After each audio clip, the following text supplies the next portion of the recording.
Hello friends, एक बार फिर से स्वागत है मेरे YouTube channel AP technical classes में। और मैं हूं भावेश बारसकर। टर्नर, फिटर और मशीनिस्ट के 60+ प्रीवियस ईयर क्वेश्चन में से दोस्तों आज हम इस वीडियो में और एक क्वेश्चन पेपर को डिस्कस करेंगे। दोस्तों इसके पहले भी मैंने कुछ क्वेश्चन पेपर को डिस्कस किया है। अगर आपने उन वीडियोज़ को नहीं देखा है तो मैंने उनके लिंक डिस्क्रिप्शन बॉक्स में दी हुई है, आप वहाँ पर जाके वीडियोज़ को देख सकते हैं। मैं आपको विश्वास दिलाता हूँ कि मेरे हर वीडियो से आपको कुछ ना कुछ सीखने को ज़रूर मिलेगा। और अभी तक के जितने भी वीडियोस मैंने बनाए उन सभी को मैंने कंप्लीट किया है। तो आज भी हम एक क्वेश्चन पेपर को कंप्लीट करेंगे। तो चलिए आज का क्वेश्चन पेपर स्टार्ट करते हैं दोस्तों। ये क्वेश्चन पेपर LPSC इसरो का है, टेक्नीशियन बी का ट्रेड मशीनिस्ट से का दोस्तों को यह क्वेश्चन पेपर है। यह दोस्तों 23 फरवरी 2020 को यह क्वेश्चन पेपर हुआ था। इसमें जो टाइमिंग दिया था वो 2 घंटे का दिया था और जो मैक्सिमम मार्क है वो 300 है। इसमें टोटल नंबर ऑफ क्वेश्चन 75 है। प्रत्येक क्वेश्चन दोस्तों इसमें 4 नंबर का है। और हर इसरो के जो पेपर होते हैं उसमें नेगेटिव मार्किंग होती है। अगर आपका एक क्वेश्चन अगर गलत होता है तो जो आपके टोटल नंबर है उसमें से 1 नंबर माइनस कर दिया जाता है। ठीक है दोस्तों, तो यह एक बहुत ही इंपॉर्टेंट पॉइंट है कि जो इसरो के जो क्वेश्चन पेपर होते हैं उसमें हमेशा नेगेटिव मार्किंग होती है। तो इस क्वेश्चन पेपर में भी नेगेटिव मार्किंग है। अगर आपका एक क्वेश्चन गलत होगा तो जितने भी अगर आपके क्वेश्चन सही है तो जो आपके नंबर होंगे, जैसे अगर आपके 10 क्वेश्चन सही होते हैं तो जो आपके नंबर 40 हो जाएंगे, तो उसमें से आपका 1 नंबर माइनस कर दिया जाएगा, है ना। तो जो आपके नंबर हो जाएंगे वो 39 हो जाएंगे। इस प्रकार से दोस्तों जो माइनस मार्किंग होती है। तो क्वेश्चन देखते हैं।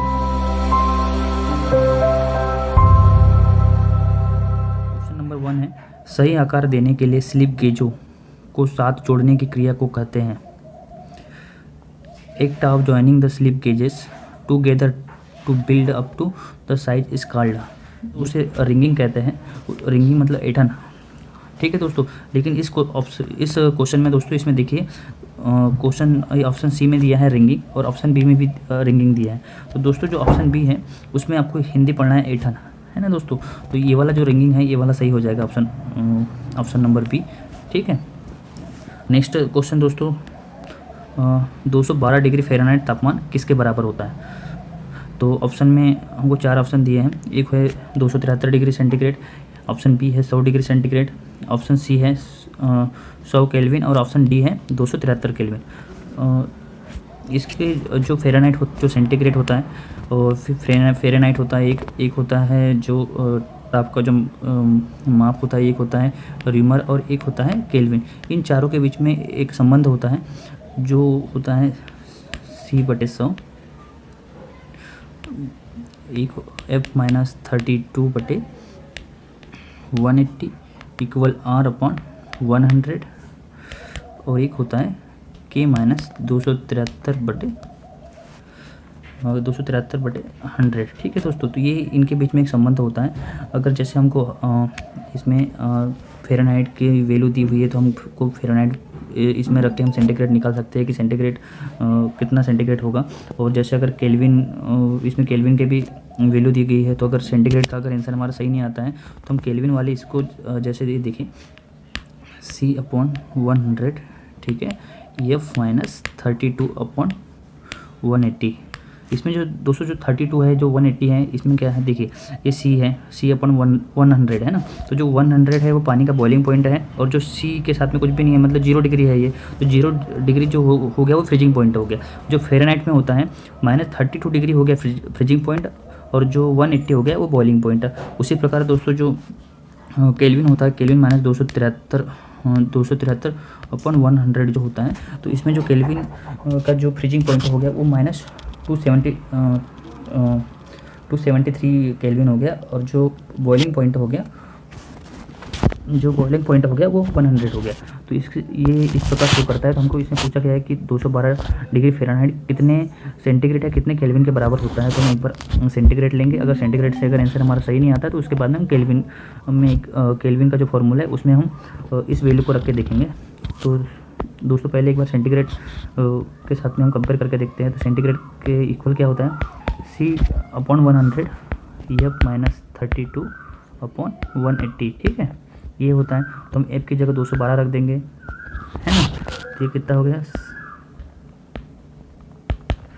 F -32 होता है, तो F की वैल्यू क्या है 212 माइनस 32 अपॉन 180, ठीक है। तो इसको सॉल्व करेंगे दोस्तों तो क्या हो जाएगा,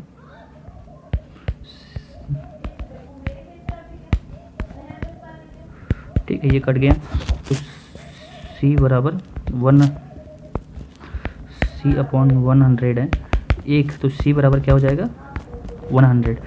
तो दोस्तों जो 212 डिग्री फ़ारेनहाइट है वो 100 डिग्री सेल्सियस के बराबर होता है, जो कि हमको ऑप्शन बी में मिल जाता है। तो हमको केल्विन है उसमें उसका जो फॉर्मूला है उससे कंपैरिजन करने की ज़रूरत नहीं है, लेकिन एक बार हम देखते हैं। जैसे अगर ऑप्शन में 100 डिग्री नहीं होता तो कौन सा आंसर होता, तो जो f माइनस 32 अपॉन 180 बराबर k माइनस अपॉन 100, ठीक है दोस्तों, ये इसका फॉर्मूला होता है ना। तो इसमें भी एफ की जगह 212 माइनस 32 हो जाएगा, तो कितना आ जाएगा 180 है ना। तो 180 टू 180 ये कैंसिल हो गया, दोनों कट जाएगा, तो कितना बचा, एक इक्वल k माइनस 273, ठीक है, अपन 100। तो 100 जो 100 है वो इधर आ जाएगा, ठीक है। फिर क्या हो गया k माइनस 273, जो 273 है वो इधर शिफ्ट हो जाएगा। तो जो k की वैल्यू कितनी हो गई 373, ठीक है दोस्तों, जो कि हमको ऑप्शन केल्विन की 212 डिग्री फ़ारेनहाइट के जो इक्वल होता है वो होता है 303 केल्विन, ठीक है, 373 केल्विन के बराबर होता है, जो कि हमको इसमें ऑप्शन में नहीं दिया जाता। अगर वो 100 डिग्री सेंटीग्रेड नहीं देता तो जो अगर केल्विन होता है तो इसकी जगह पर 373 डिग्री केल्विन भी दे सकता था, तो जो कि हमको इस प्रकार मिलता है, लेकिन इसमें हमको सेंटीग्रेड में मिल जाता है, जो कि ऑप्शन बी में है। तो इसका आंसर दोस्तों बी हो जाएगा। 3 नंबर का क्वेश्चन दोस्तों मैथ्स से है। तो मैं आपको बता दूं कि मैथ्स और साइंस के क्वेश्चन इसमें मैं आपको सॉल्व नहीं कराने वाला हूँ, लेकिन मैथ्स और साइंस के क्वेश्चन के मैं आपको आंसर बता दूंगा, आप इसको घर पे सेल पर सॉल्व कर लीजिएगा, लेकिन जो मैं आपको आंसर बताऊँगा वो बिल्कुल सही है। तो जो 3 नंबर क्वेश्चन है उसका आंसर ए है 109/180। नेक्स्ट क्वेश्चन है दोस्तों 4 नंबर का, तो इसका जो आंसर है उसका आंसर भी यही है 3x + 3y 3x - 3y, ठीक है। नेक्स्ट क्वेश्चन देखते हैं। 5 नंबर का क्वेश्चन है, 2 नट और 4 बोल्ट की कीमत 90 रुपये है और 3 नट और 7 बोल्ट की कीमत 155 है, तो इकाई नट और बोल्ट की कीमत क्रमशः है। तो दोस्तों 5 नंबर का जो क्वेश्चन है उसका जो आंसर है वो 5 रुपये और 20 रुपये है, ठीक है। तो इसको आप सॉल्व कर लीजिएगा, लेकिन जो आंसर जो है वो सी एकदम सही है। और 6 नंबर का जो क्वेश्चन है वो भी दोस्तों मैथ्स से ही है, तो इसका जो आंसर है वो सी है 3। और दोस्तों मैंने इन क्वेश्चन को सॉल्व करके देखा है, इसके आंसर आए हैं, उसके बाद में मैं आपको बता रहा हूँ। लेकिन अगर मैं इस वीडियो में अगर मैं क्वेश्चन मैथ्स और साइंस के क्वेश्चन अगर आपको सॉल्व करके बताऊँगा तो जो वीडियो हो जाएगा वो थोड़ा ज़्यादा टाइम का हो जाएगा, इसकी वजह से मैं आपको सिर्फ मैथ्स और साइंस के आंसर बता रहा हूँ। लेकिन जो टेक्निकल है वो टेक्निकल मैं आपके पूरे क्वेश्चन आपके साथ में डिस्कस करूँगा, सिर्फ इसमें मैं आपको मैथ्स और साइंस के क्वेश्चन ही आपके साथ में डिस्कस नहीं करूँगा। नेक्स्ट क्वेश्चन देखते हैं दोस्तों। 7 नंबर का क्वेश्चन का जो आंसर है वो बी है 5 मिनट और 10 मीटर प्रति सेकेंड। जो 8 नंबर का क्वेश्चन है उसका जो आंसर है दोस्तों वो ऑप्शन बी है 50% 500 kg। 9 नंबर का जो क्वेश्चन है दोस्तों इसका जो आंसर है वो है 36 kN। और जो 10 नंबर का जो क्वेश्चन है ये टेक्निकल क्वेश्चन है, तो इसको देखते हैं दोस्तों। जब एक आर्बर पर 2 या 2 से अधिक काटने के उपकरणों के सहयोग से पेशन का काम होता है तो वह कहलाता है। When milling is carried out by combination of 2 और more cutters mounted on single arbor then it is called. दोस्तों इसमें कहा गया है कि जो मिलिंग मशीन है उसके जो आर्बर है उसमें अगर एक या एक से ज़्यादा या 2 या 2 से ज़्यादा अगर कटर्स माउंट किए जाते हैं तो उसे क्या कहते हैं, तो उसे कौन सी मिलिंग मशीन कहते हैं, तो दोस्तों उसे गैंग मिलिंग मशीन कहते हैं, ठीक है। तो हमारा जो आंसर हो जाएगा वो ये हो जाएगा। जैसे अगर इसमें ड्रिल के बारे में पूछा जाता है कि वह कौन सी ड्रिल मशीन है जिसके ऊपर एक से ज़्यादा ड्रिल या कटिंग टूल का यूज़ किया जाता है, तो उसे दोस्तों गैंग ड्रिलिंग मशीन कहते हैं। तो हमको इसमें मिलिंग मशीन के बारे में पूछा गया है, तो जो कि हमको ऑप्शन ए में मिल जाता है गैंग मिलिंग, ठीक है दोस्तों। नेक्स्ट क्वेश्चन दोस्तों मैथ्स है, तो जो इसका आंसर है उसका आंसर दोस्तों सी हो जाएगा 3 और 1। नेक्स्ट क्वेश्चन देखते हैं 12 नंबर का। पहिए के अंदर वर्कपीस के कनों के जम जाने के कारण पेशन मशीन की स्थिति को कहते हैं। Condition of a grinding wheel due to clogging of particles of workpiece into the wheel is called. दोस्तों इसमें कहा गया है कि जो ग्राइंडिंग व्हील वाला जो चैप्टर है वो बहुत ही ज़्यादा इंपॉर्टेंट है, क्योंकि हर एग्ज़ाम में ग्राइंडिंग व्हील से 1 या 2 क्वेश्चन को हमेशा पूछा जाता है, और जो ग्राइंडिंग व्हील के जो दोष होते हैं उसमें से हमेशा एक क्वेश्चन देखा जाता है। तो इसमें भी दोस्तों ग्राइंडिंग व्हील के जो दोष है उसके बारे में क्वेश्चन पूछा गया है। तो ऑप्शन में देखते हैं, एक होता है ड्रूइंग, ऑप्शन बी है ग्लेजिंग, ऑप्शन सी है लोडिंग और ऑप्शन डी है बैलेंसिंग। और हमको क्वेश्चन में कहा गया है कि अगर जो ग्राइंडिंग व्हील है अगर उसके ऊपर अगर जो धातु के जो कण हैं अगर वो फंस जाते हैं तो उसे क्या कहते हैं। ठीक है दोस्तों, तो उसे हम ऑप्शन देखते हैं जो ट्रूइंग होता है। जो ट्रूइंग होता है, अगर जो कोई ग्राइंडिंग व्हील है, यह भी एक प्रकार का ग्राइंडिंग व्हील का दोष है। अगर दोस्तों जो ट्रूइंग होती है, जो ग्राइंडिंग व्हील है उसका अगर कोई कोना टूट जाता है, ठीक है दोस्तों, अगर उसका कोना टूट जाता है, अगर उस ग्राइंडिंग व्हील से अगर हम ग्राइंडिंग करेंगे तो एक तो कट की आवाज़ आ सकती है, या एकदम से ग्राइंडिंग व्हील टूट सकता है जिससे हमको चोट भी लग सकती है। तो इस प्रकार के ग्राइंडिंग व्हील से ग्राइंडिंग करना ग्राइंडिंग आसानी से करना नहीं हो सकता है। तो इसे अगर ग्राइंडिंग व्हील का एक कोना टूट जाता है तो उसको वापस से अपने शेप में लाने की जो क्रिया होती है उसे ट्रूइंग कहते हैं। ठीक है दोस्तों, तो यह क्रिया भी ड्रेसिंग द्वारा ही की जाती है। तो उसे नेक्स्ट ऑप्शन देखते हैं दोस्तों, ग्लेजिंग। ग्लेजिंग दोष में क्या होता है दोस्तों, जब कोई ग्राइंडिंग व्हील कोई ग्राइंडिंग व्हील होता है अगर वो हार्ड ग्रेड का बना होता है, तो जब हार्ड ग्रेड का बना होता है तो जो उसके एब्रेसिव होते हैं वो ग्राइंडिंग एक समय तक करने के बाद में जो एब्रेसिव होते हैं वो पूरे ब्लंट हो जाते हैं, उसके बाद में वो कटिंग करना बंद हो जाते हैं। लेकिन फिर भी ग्राइंडिंग व्हील उन एब्रेसिव को छोड़ता नहीं है, जिसकी वजह से उसकी पूरी सतह कांच की तरह चमकने लग जाती है और नहीं और कटिंग करना बंद कर देती है। तो उसे ग्लेजिंग कहते हैं। ऑप्शन सी है दोस्तों लोडिंग। जब ग्राइंडिंग व्हील पे दोस्तों जब हम किसी सॉफ्टवेयर मटेरियल को ग्राइंड करते हैं तो जो सॉफ्टवेयर मटेरियल है उसके कण ग्राइंडिंग व्हील में एब्रेसिव के साथ में से चिपक जाते हैं, फंस जाते हैं, तो जिसकी वजह से भी जो ग्राइंडिंग व्हील है वो कटिंग करना बंद कर देता है। तो इस दोष को भी दूर करने के लिए ड्रेसिंग की जाती है। और जो ग्लेजिंग होती है, ग्लेजिंग को भी कंडीशन करने के लिए ड्रेसिंग करते हैं दोस्तों। और जो ट्रूइंग होती है उसके लिए भी ड्रेसर का ही प्रयोग किया जाता है ना। तो जो हमको वही पूछा गया है कि जो अगर कोई ग्राइंडिंग व्हील है अगर उसमें कण जम जाते हैं तो उसे क्या कहते हैं, तो उसको क्या कहते हैं दोस्तों, जैसे मैंने आपको बताया उसे कहते हैं लोडिंग, है ना। और जो बैलेंसिंग होती है दोस्तों, जब कोई ग्राइंडिंग व्हील अपने एक्सिस के अगर पूरे एक्सिस में अगर इसमें नहीं घूमता है तो उसे जो ग्राइंडिंग व्हील कहलाता है वो अनबैलेंस कहलाता है। तो इसकी वजह से उसको बैलेंस करने के लिए दोस्तों हम जो धातु होती है लेड धातु का प्रयोग करते हैं। अगर जो एक्सिस है उसके तरफ अगर जो मटेरियल अगर वो कम है तो वहाँ पर हम जो मटेरियल है वो लेड धातु का यूज़ करते हैं ताकि जो व्हील हो, जो ग्राइंडिंग व्हील है वो बैलेंस हो जाए। ठीक है, तो ये दोस्तों ग्राइंडिंग व्हील के सभी ग्राइंडिंग व्हील से रिलेटेड सभी जो ऑप्शन है मैंने आपको बता दिए हैं। लेकिन हमको जो क्वेश्चन में पूछा गया है कि जो ग्राइंडिंग व्हील है वो अगर उसके ऊपर अगर वर्कपीस कण फंस जाते हैं तो उसे क्या कहते हैं, तो उसे दोस्तों लोडिंग कहते हैं, जो कि हमको ऑप्शन सी में मिल जाता है। दोस्तों जो नेक्स्ट क्वेश्चन है 13 नंबर का, वो लिमिट फिट टॉलरेंस वाले चैप्टर से है और बहुत ही इंपॉर्टेंट क्वेश्चन है। हमेशा हर क्वेश्चन में लिमिट फिट टॉलरेंस से 2 से 3 क्वेश्चन पूछे जाते हैं। तो देखते हैं, यदि 20 mm व्यास के छेद पर शून्यता ±0.2 mm है और 20 mm व्यास के दंड की शून्यता ±0.2 mm है, तो इसकी वजह से क्या होगा। If tolerance on the dia 20 mm hole ±0.2 mm and tolerance on dia 20 mm shaft is ±0.2 mm, then it will lead to। और दोस्तों हमको ऑप्शन में दिया है क्लियरेंस फिट, एक है इंटरफेरेंस फिट और एक है ट्रांजिशन फिट। ठीक है दोस्तों, हमको होल का साइज और शाफ्ट का साइज और उसकी जो टॉलरेंस है वो दी हुई है और हमको पूछा गया है कि इसके बीच में कौन से किस प्रकार के फिट है।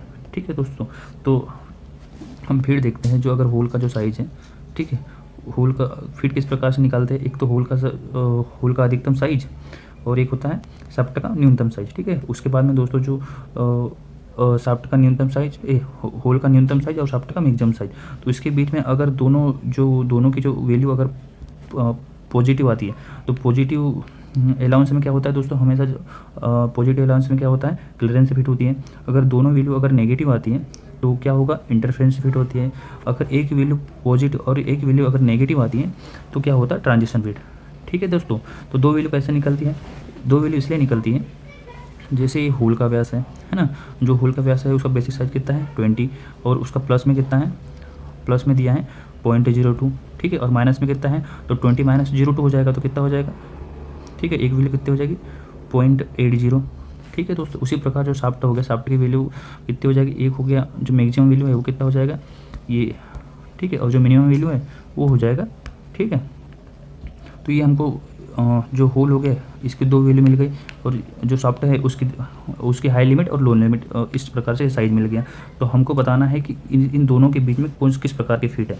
तो दोस्तों इन दोनों के बीच में जो जिस प्रकार से हम फिट निकालते हैं, तो एक होता है होल का अधिकतम साइज, ठीक है दोस्तों, और उसके बाद में माइनस शाफ्ट का न्यूनतम साइज, उसकी जो वैल्यू आती है एक बार देखते हैं। ये है साइज, दोनों का सेम है तो हमको 2 बार लिखने की ज़रूरत नहीं है, 02 और एक है 19.80। ठीक है दोस्तों, ये हमारी वैल्यू है। तो एक होता है दोस्तों होल का अधिकतम साइज, ठीक है, होल का अधिकतम साइज कितना हो गया 20.02, और फिर होता है माइनस शाफ्ट का साइज, ठीक है, जो अधिकतम एक तो अधिकतम अलाउंस होता है, एक तो अधिकतम अलाउंस होता है, और एक होता है न्यूनतम अलाउंस। तो अधिकतम जो अलाउंस अगर हम देखते हैं तो अधिकतम अलाउंस में होता है होल का अधिकतम साइज और होल का अधिकतम साइज और शाफ्ट का न्यूनतम साइज। तो शाफ्ट का न्यूनतम साइज कितना है, ठीक है, तो इसको सॉल्व करेंगे तो जो इसका आंसर आ गया ये कितना है 0.4। ठीक है दोस्तों, तो ये आ गया हमारा प्लस में 0.4, है ना। नेक्स्ट देखते हैं दोस्तों, जो मिनिमम अलाउंस होता है, मिनिमम अलाउंस क्या होता है, होल का मिनिमम साइज। तो होल का मिनिमम साइज हमको पता है कितना है, और शाफ्ट और उसके बाद में होता है मिनिमम अलाउंस में शाफ्ट का अधिकतम साइज लिया जाता है। शाफ्ट का अधिकतम साइज कितना है 20.02। ठीक है, तो इसका कितना आ गया, इसका दोस्तों आ गया -0.04। ठीक है, और इसके पहले जो वैल्यू आई थी, जो मैक्सिमम अलाउंस आया था वो कितना था +04, और जो मिनिमम अलाउंस है वो कितना है -04। तो दोस्तों जो इसकी रीडिंग है एक माइनस में है एक प्लस में है, तो जब एक रीडिंग माइनस में और एक जब प्लस में आती है तो उसे किस प्रकार की फिट कहते हैं, तो उसे कहते हैं ट्रांजिशन फिट। तो जो हमारा आंसर हो जाएगा दोस्तों वो हो जाएगा सी। अगर हमको हमारे अगर दोनों ऑप्शन अगर पॉजिटिव आते हैं, क्योंकि जो पॉजिटिव अलाउंस होता है वो होता है क्लियरेंस फिट, अगर दोनों अगर प्लस में आते, अगर पॉजिटिव में आते तो वो क्लियरेंस फिट कहलाती, अगर दोनों ऑप्शन अगर नेगेटिव आते तो वो कहलाती इंटरफेरेंस फिट। ठीक है दोस्तों, तो इस प्रकार से फिट को इंडिकेट किया जाता है ना, क्योंकि दोस्तों जो क्लियरेंस से फिट होती है वो हमेशा पॉजिटिव अलाउंस में होती है, इंटरफेरेंस से फिट हमेशा नेगेटिव अलाउंस में होती है, जो ट्रांजिशन फिट होती है वो हमेशा वो नेगेटिव अलाउंस में भी होती है और पॉजिटिव अलाउंस में होती है। ठीक है, और जो श्रिंक फिट है, श्रिंक फिट दोस्तों जो श्रिंक फिट होती है इंटरफेरेंस की फिट होती है, यह एक कोई भी मेन फिट नहीं होती, यह एक इंटरफेरेंस की एक फिट होती है कि कितना अलाउंस उसमें कम है तो उसकी एक फिट है। ठीक है, जो मेन फिट होती है वो 3 ही होती है, क्लियरेंस, इंटरफेरेंस और ट्रांजिशन। ठीक है, 14 नंबर का क्वेश्चन है दोस्तों, ज्यामितीय शून्यता चिन्ह सूचित करता है जो ज्योमेट्रिकल टॉलरेंस सिंबल। दोस्तों इसमें एक ज्योमेट्रिकल टॉलरेंस सिंबल दिया है, तो उसमें पूछा गया है कि जो सिंबल है वो क्या इंडिकेट करता है। तो ऑप्शन देखते हैं, सर्कुलरिटी, सिलेंड्रिसिटी और कंसेंट्रिसिटी और पोजीशन। दोस्तों जो ज्योमेट्रिकल सिंबल होते हैं, जैसे जो सर्कुलरिटी होती है वो राउंड वाला जो चिन्ह होता है सर्कुलरिटी को इंडिकेट करता है, जो सिलेंडरिसिटी होता है उसका जो ये होता है चिन्ह होता है वो इस प्रकार से रहता है सिलेंडरिसिटी का, और जो कंसेंट्रिसिटी होता है, ठीक है दोस्तों, जो कंसेंट्रिसिटी का जो चिन्ह होता है वो इस प्रकार से होता है, और पोजीशन का दोस्तों, पोजीशन का जो हमको दिया हुआ है पोजीशन का इस प्रकार से होता है। ठीक है, ये पोजीशन का होता है दोस्तों कि किसी भी जॉब पर अगर कितने mm इस पे, जैसे यहाँ पर एक पोजीशन है तो यहाँ पर इस प्रकार से इंडिकेट किया जाता है। ठीक है, तो ये पोजीशन का चिन्ह होता है दोस्तों, जो कि हमको ऑप्शन डी में मिल जाता है। तो हमारा 14 नंबर का जो क्वेश्चन है उसका आंसर डी हो जाएगा।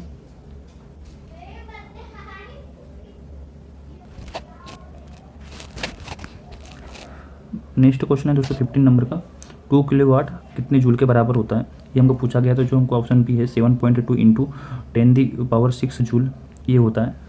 ठीक है, नेक्स्ट क्वेश्चन है दोस्तों 60 नंबर का, एक 12 सेंटीमीटर की ऊंचाई के समकोणीय त्रिभुज का गुरुत्व केंद्र आधार से कितने सेंटीमीटर की दूरी पर स्थित है। तो जो ऑप्शन सी है दोस्तों 4 सेंटीमीटर, तो हमारा सही हो जाएगा।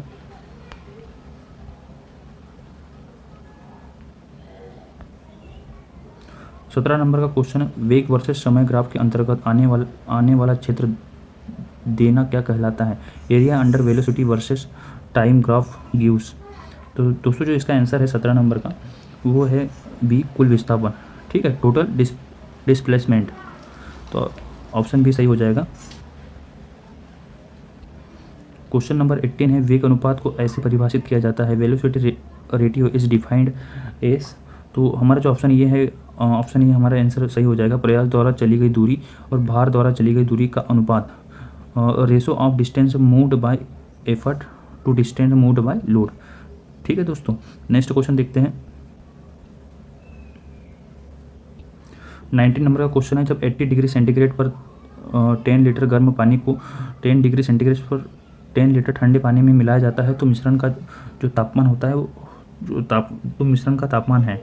When hot water of 10 litre at 80 degree centigrade is mixed with 10 litre of cold water at 10 degree centigrade then the temperature of mixer. दोस्तों इसमें एक 10 लीटर का पानी है वो 80 डिग्री टेम्परेचर पे है और एक 10 लीटर का जो पानी है वो है 10 डिग्री टेम्परेचर पे। तो इन दोनों को जब हम मिक्सर करते हैं तो पूछा गया है कि कितने डिग्री का वो पानी हो जाएगा। तो जो हमारा आंसर है वो है 45 डिग्री।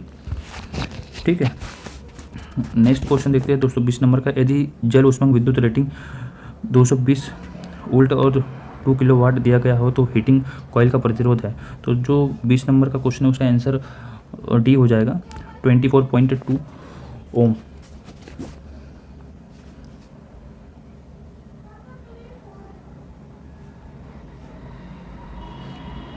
21 नंबर का क्वेश्चन है, नक्कल चूड़ी का आकार है, शेप ऑफ नक्कल थ्रेड इज। तो ऑप्शन में दिया है स्क्वायर, ऑप्शन बी में है वी, ऑप्शन सी में है ट्रेपजियम और ऑप्शन डी में है राउंड।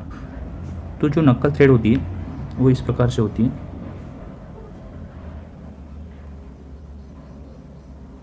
नक्कल थ्रेड अर्धगोलाकार आकार में होती है। तो इसमें वही पूछा गया है कि जो नक्कल थ्रेड होती है वो किस आकार में होती है। तो दोस्तों जो नक्कल थ्रेड होती है वो अर्धगोलाकार आकार में होती है, लेकिन हमको इसमें राउंड दिया गया है। तो जो हमारा ऑप्शन डी हो जाएगा वो सही हो जाएगा। और जो स्क्वायर थ्रेड, अगर इसमें पूछा था कि स्क्वायर थ्रेड किस आकार में होती है तो वो होती है स्क्वायर शेप में। अगर जो मेट्रिक और जो ब्रिटिश थ्रेड होती है वो किस आकार में होती है, वो वी शेप में होती है। और जो एक्मे थ्रेड होती है वो होती है समलंब आकार में। ठीक है, लेकिन हमको जो क्वेश्चन में पूछा है कि नक्कल थ्रेड किस आकार में होती है तो वो होती है गोल आकार में। ठीक है दोस्तों, वैसे जो नक्कल थ्रेड होती है वो हाफ राउंड आकार में होती है, क्योंकि जो पूरा शेप दिया नहीं जाता है तो इस आकार में होती है नक्कल थ्रेड। ठीक है, जो उसका रेडियस होता है वो p/4 होता है। 22 नंबर का है, काटने की गति को अभिव्यक्त किया जाता है the cutting speed is expressed in. इसमें पूछा गया है क्वेश्चन में कि जो कटिंग स्पीड है उसकी यूनिट पूछी गई है। तो जो कि हमको ऑप्शन में देखते हैं, मीटर पर मिनट, सेंटीमीटर पर सेकेंड, मीटर पर हावर और एक है मिलीमीटर पर मिनट। तो दोस्तों जो कटिंग स्पीड होती है जो उसकी यूनिट होती है वो होती है मीटर प्रति मिनट। और जो आरपीएम होती है उसकी होती है रेवोल्यूशन पर मिनट। ठीक है, और जो फीट होती है दोस्तों उसकी जो यूनिट होती है वो यूनिट होती है रेवोल्यूशन पर एमएम। ठीक है, तो इसको हम इस क्वेश्चन में हमको कटिंग स्पीड के बारे में पूछा गया है। तो जो कटिंग स्पीड की जो यूनिट होती है वो होती है मीटर पर मिनट। ठीक है, जो कि हमको ऑप्शन ए में मिल जाता है।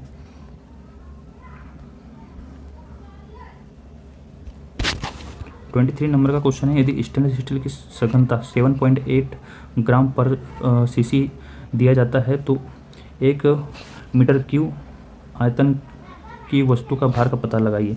तो 23 नंबर का जो क्वेश्चन है उसका आंसर है 78,000 न्यूटन। ठीक है, तो इसका आंसर डी हो जाएगा दोस्तों।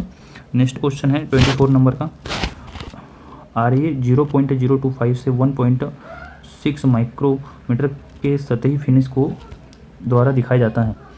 तो ऑप्शन में है एक उल्टा त्रिकोण, ऑप्शन बी में है द्वि उल्टा त्रिकोण और ऑप्शन सी में है 3 उल्टा त्रिकोण और ऑप्शन जो डी है उसमें है 4 उल्टा त्रिकोण। ठीक है, एक रेफरेंस वैल्यू का इसमें जो वैल्यू दी है वो दी हुई है। और ये है सिंबल दोस्तों, 4 त्रिभुज, 3 त्रिभुज, 2 त्रिभुज और 1 त्रिभुज की मतलब दोस्तों कितने त्रिभुज कितने माइक्रोन वाले सरफेस फिनिश को इंडिकेट करते हैं। तो इसमें दोस्तों जो वैल्यू होती है वो होती है 0.025 से 50 माइक्रोन तक की जो इसमें वैल्यू होती है। और ये होते हैं जो रफनेस ग्रेड होते हैं वो N1 से लेके N12 तक के होते हैं, जो 12 ग्रेड होते हैं। और ये जो सिंबल होते हैं दोस्तों ये होते हैं, एक होता है 4 त्रिभुज वाला, एक 3 त्रिभुज, एक 2 त्रिभुज, एक त्रिभुज और एक होता है दोस्तों रफ सरफेस वाला। ठीक है, तो इसमें हमको देखते हैं जो 4 त्रिभुज होते हैं वो सबसे ज़्यादा हाई फिनिश वाले सरफेस को इंडिकेट किया जाता है, जो कि N1 से N3 तक के होता है, जो होता है 0.025 से 0.1 माइक्रोमीटर। ठीक है, तो इस के बीच की जो वैल्यू होती है उसको 4 त्रिभुज द्वारा इंडिकेट किया जाता है, N1 N2 और N3 को, ठीक है। उसके बाद में जो पॉइंट 2 से पॉइंट 8 तक की जो वैल्यू होती है उसको 3 त्रिभुज द्वारा इंडिकेट किया जाता है, N4 N5 और N6 का, ठीक है दोस्तों। और जो नेक्स्ट वैल्यू होती है 1.6 से 6.3 तक के, तो जो ये वैल्यू होती है उसको 2 त्रिभुज द्वारा इंडिकेट किया जाता है, वो होता है N8 N9 और N10 को, जो रफनेस ग्रेड होते हैं, ठीक है। और जो उसके बाद में जो रफनेस ग्रेड होते हैं N10 वाला और जो N11 वाला, उसको एक त्रिभुज द्वारा इंडिकेट किया जाता है। और जो जिसकी जो वैल्यू होती है, रफनेस वैल्यू होती है, वो होती है 12.5 से 25। और जो सबसे लास्ट वाला होता है जो कि रफ सतह वाला, जो बहुत ही ज़्यादा रफ सतह होती है, जो N12 द्वारा इंडिकेट किया जाता है, वो होता है 50, ठीक है, जिसको इस सिंबल द्वारा इंडिकेट किया जाता है। और किसी क्वेश्चन में दोस्तों ये भी पूछा जा सकता है कि जो N1 से N3 के जो रफनेस ग्रेड होते हैं उसको कितने त्रिभुज से इंडिकेट किया जाता है, तो उसको 4 त्रिभुज द्वारा इंडिकेट किया जाता है। N4 से N6 वाले जो रफनेस ग्रेड होते हैं उनको 3 त्रिभुज द्वारा इंडिकेट किया जाता है। N8 से N10 तक के 2 त्रिभुज, N10 से N11 वाला 1 त्रिभुज होता है, और जो N10 वाला होता है उसको इस सिंबल द्वारा इंडिकेट किया जाता है, ठीक है दोस्तों। किसी क्वेश्चन में ये भी पूछा जा सकता है आपसे कि जो N1 और N2 की जो रेफरेंस ग्रेड की जो सरफेस फिनिश है उसको कौन सी क्रिया द्वारा हम सरफेस फिनिश को, उस रेफरेंस ग्रेड की सरफेस फिनिश को हम ला सकते हैं, तो उसको दोस्तों लेपिंग और होनिंग द्वारा लाया जा सकता है।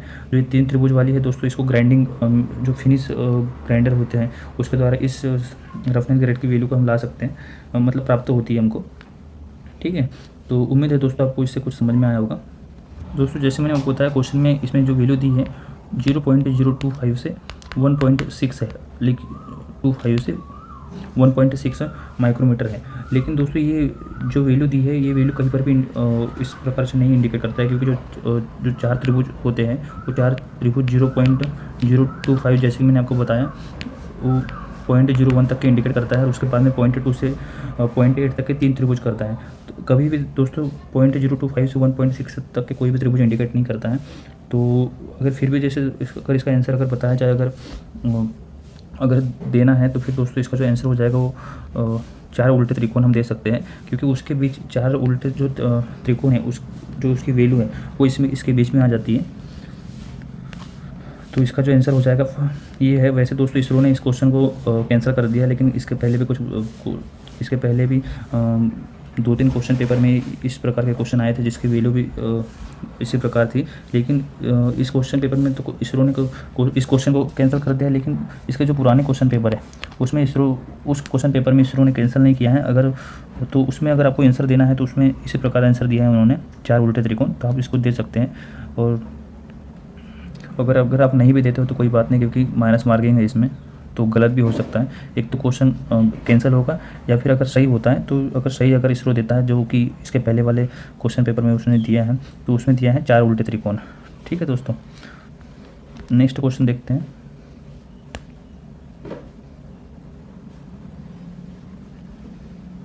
तो 25 नंबर का क्वेश्चन है, कड़ेपन को कम करने और मजबूती को बढ़ाने के लिए निम्न में से किस हीट ट्रीटमेंट प्रक्रिया को लिया जाता है?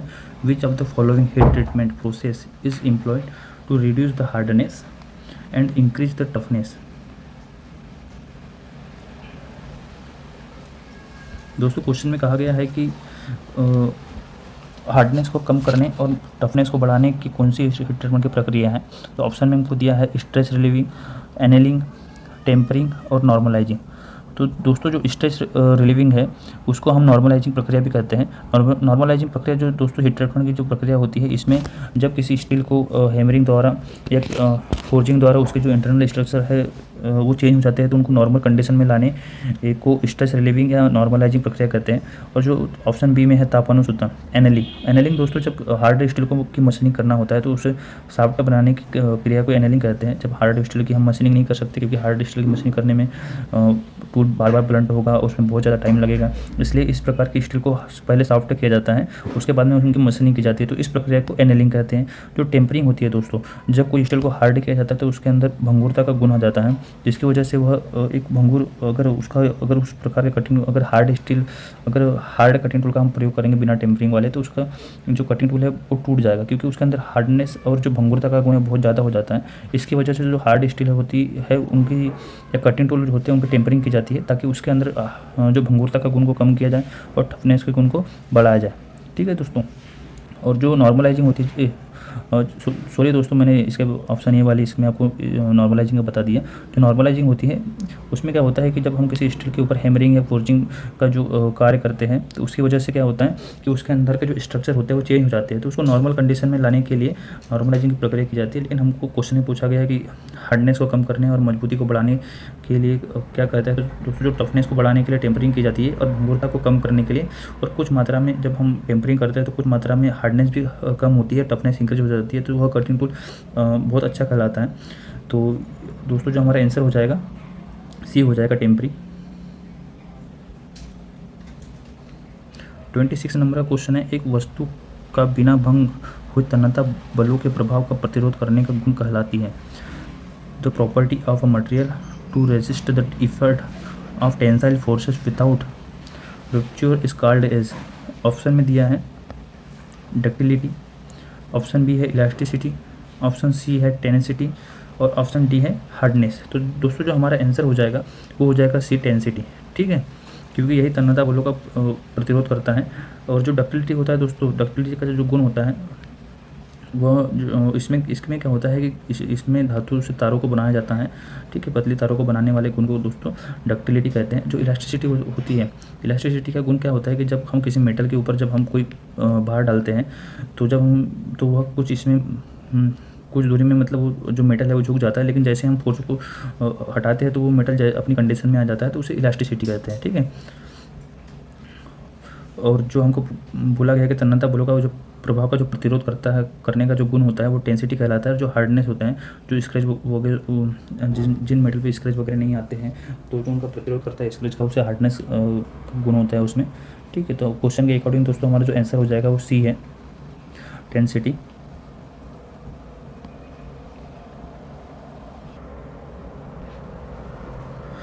नेक्स्ट क्वेश्चन है 27 नंबर का, स्वयं जकड़ने वाली मैट्रिक टेपर में का समाहित कोण होता है। Self holding metric taper has included angle. दोस्तों जो सेल्फ होल्डिंग टेपर दो प्रकार का होता है, एक होता है सेल्फ होल्डिंग और एक होता है रिलीजिंग टेपर।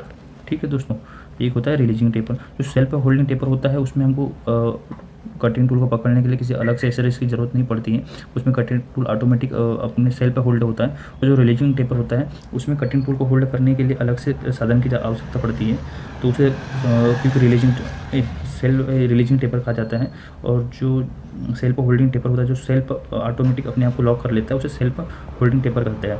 जैसे जो सेल्फ होल्डिंग टेपर होता है दोस्तों, एक होता है मेट्रिक टेपर, एक होता है मोर्स टेपर। और जो रिलीजिंग टेपर होता है वो होता है ब्राउन एंड शार्प टेपर, जो कि मिलिंग मशीन वाले आर बार में पाया जाता है। और जो मोर्स टेपर होता है वो लेथ मशीन के स्पिंडल में, टेल स्टॉक होता है उसके स्पिंडल में पाया जाता है। जो ड्रिलिंग मशीन होती है उनके स्पिंडल में मोर्स टेपर पाया जाता है। लेकिन जो मिलिंग मशीन होती है उनके आर्बर में या उनके स्पिंडल में जो टेपर पाया जाता है वो रिलीजिंग टेपर पाया जाता है। इसमें हमको पूछा गया है कि सेल्फ होल्डिंग मैट्रिक जो टेपर होता है उसका इंक्लूडिंग एंगल कितना होता है। तो उसका जो इंक्लूडिंग एंगल होता है दोस्तों वो होता है ऑप्शन बी में है 2 डिग्री 51 मिनट 51 सेकंड। ठीक है दोस्तों, इसमें मैट्रिक टेपर के बारे में पूछा गया। अगर वो हमको मोर्स टेपर के बारे में पूछ लेते कि जो सेल्फ होल्डिंग मोर्स टेपर है उसका जो इंक्लूडेड एंगल है तो वो 3 डिग्री से कम होता है, वो होता है 2 डिग्री 59 मिनट और 59 सेकंड। इस प्रकार से उसका एंगल होता है। लेकिन हमको इसमें मैट्रिक टेपर के बारे में पूछा गया कि मैट्रिक टेपर का इंक्लूडिंग एंगल कितना होता है, तो वो होता है ऑप्शन बी में 2 डिग्री 51 मिनट 51 सेकंड। ठीक है, और दोस्तों जो सेल्फ होल्डिंग टेपर होता है, टेपर दो प्रकार का होता है, एक होता है सेल्फ होल्डिंग और एक होता है रिलीजिंग। ठीक है, तो जो सेल्फ होल्डिंग टेपर होता है उसका जो इंक्लूडेड एंगल होता है वो 10 डिग्री से कम होता है। और जो रिलीजिंग टाइप के जो टेपर होते हैं, जो ब्राउन एंड शार्प जार्नो टेपर जो होते हैं, वो उनका जो इंक्लूडिंग एंगल होता है वो 10 डिग्री से अधिक होता है। ठीक है, 28 नंबर का क्वेश्चन ट्रिग्नोमेट्री से लिया गया है दोस्तों। तो जो इसका जो आंसर है वो डी है 10 ए। 29 नंबर का जो क्वेश्चन है दोस्तों, जब एक समचतुर्भुज D1 और D2 है 1:2 के अनुपात में है, तो जो 29 नंबर का जो क्वेश्चन है उसका आंसर इन चारों ऑप्शन में नहीं दिया है, तो इस क्वेश्चन को इसरो ने कैंसिल कर दिया था। नेक्स्ट क्वेश्चन देखते हैं। 30 नंबर का क्वेश्चन का जो आंसर है वो है ए 4h/9। और 31 नंबर का जो क्वेश्चन है, एक द्विघाती समीकरण x² - 4x + 3 = 0 का योग और मूल का गुणांक है। तो इसका जो आंसर है 31 का जो आंसर है वो ऑप्शन ये है 4 और 3। और जो 32 नंबर का जो क्वेश्चन देखते हैं दोस्तों,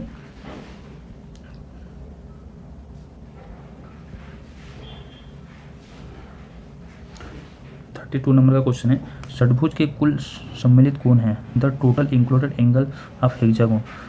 दोस्तों बहुत सारे प्रीवियस ईयर क्वेश्चन जो मेरे पास में है उसमें बहुत सारे क्वेश्चन पेपर में पूछा गया कि षटभुज का जो इंक्लूडेड एंगल होता है वो कितना होता है, जो ऑक्टागोन का जो इंक्लूडेड एंगल होता है वो कितना होता है, पेंटागोन का जो इंक्लूडेड एंगल होता है वो कितना होता है, सेप्टागोन का जो इंक्लूडेड एंगल होता है वो कितना। तो इस प्रकार से जो मेरे से का जो क्वेश्चन है इसमें से कभी कभार जो एग्जाम में उसमें पूछे जाते हैं। तो आपको जैसे मैं आपको इसका आंसर तो बता दूंगा कि इसका आंसर इतना है, लेकिन मैं आपको बता देता हूँ जो इसका एक सिंपल सा फार्मूला होता है। तो अगर आपको किसी एग्जाम में अगर पूछा जाता है कि जो ऑक्टागोन होता है उसका जो इंक्लूडेड एंगल होता है कितना होता है, तो आपको जो फार्मूला है उससे निकालते आ सके। तो दोस्तों इसका जो सिंपल से एक मेथड है 180 डिग्री माइनस 360 डिग्री अपॉन जो जैसे षटभुज है इसमें, तो इसमें षटभुज की भुजाएं कितनी होती है 6 है, ठीक है।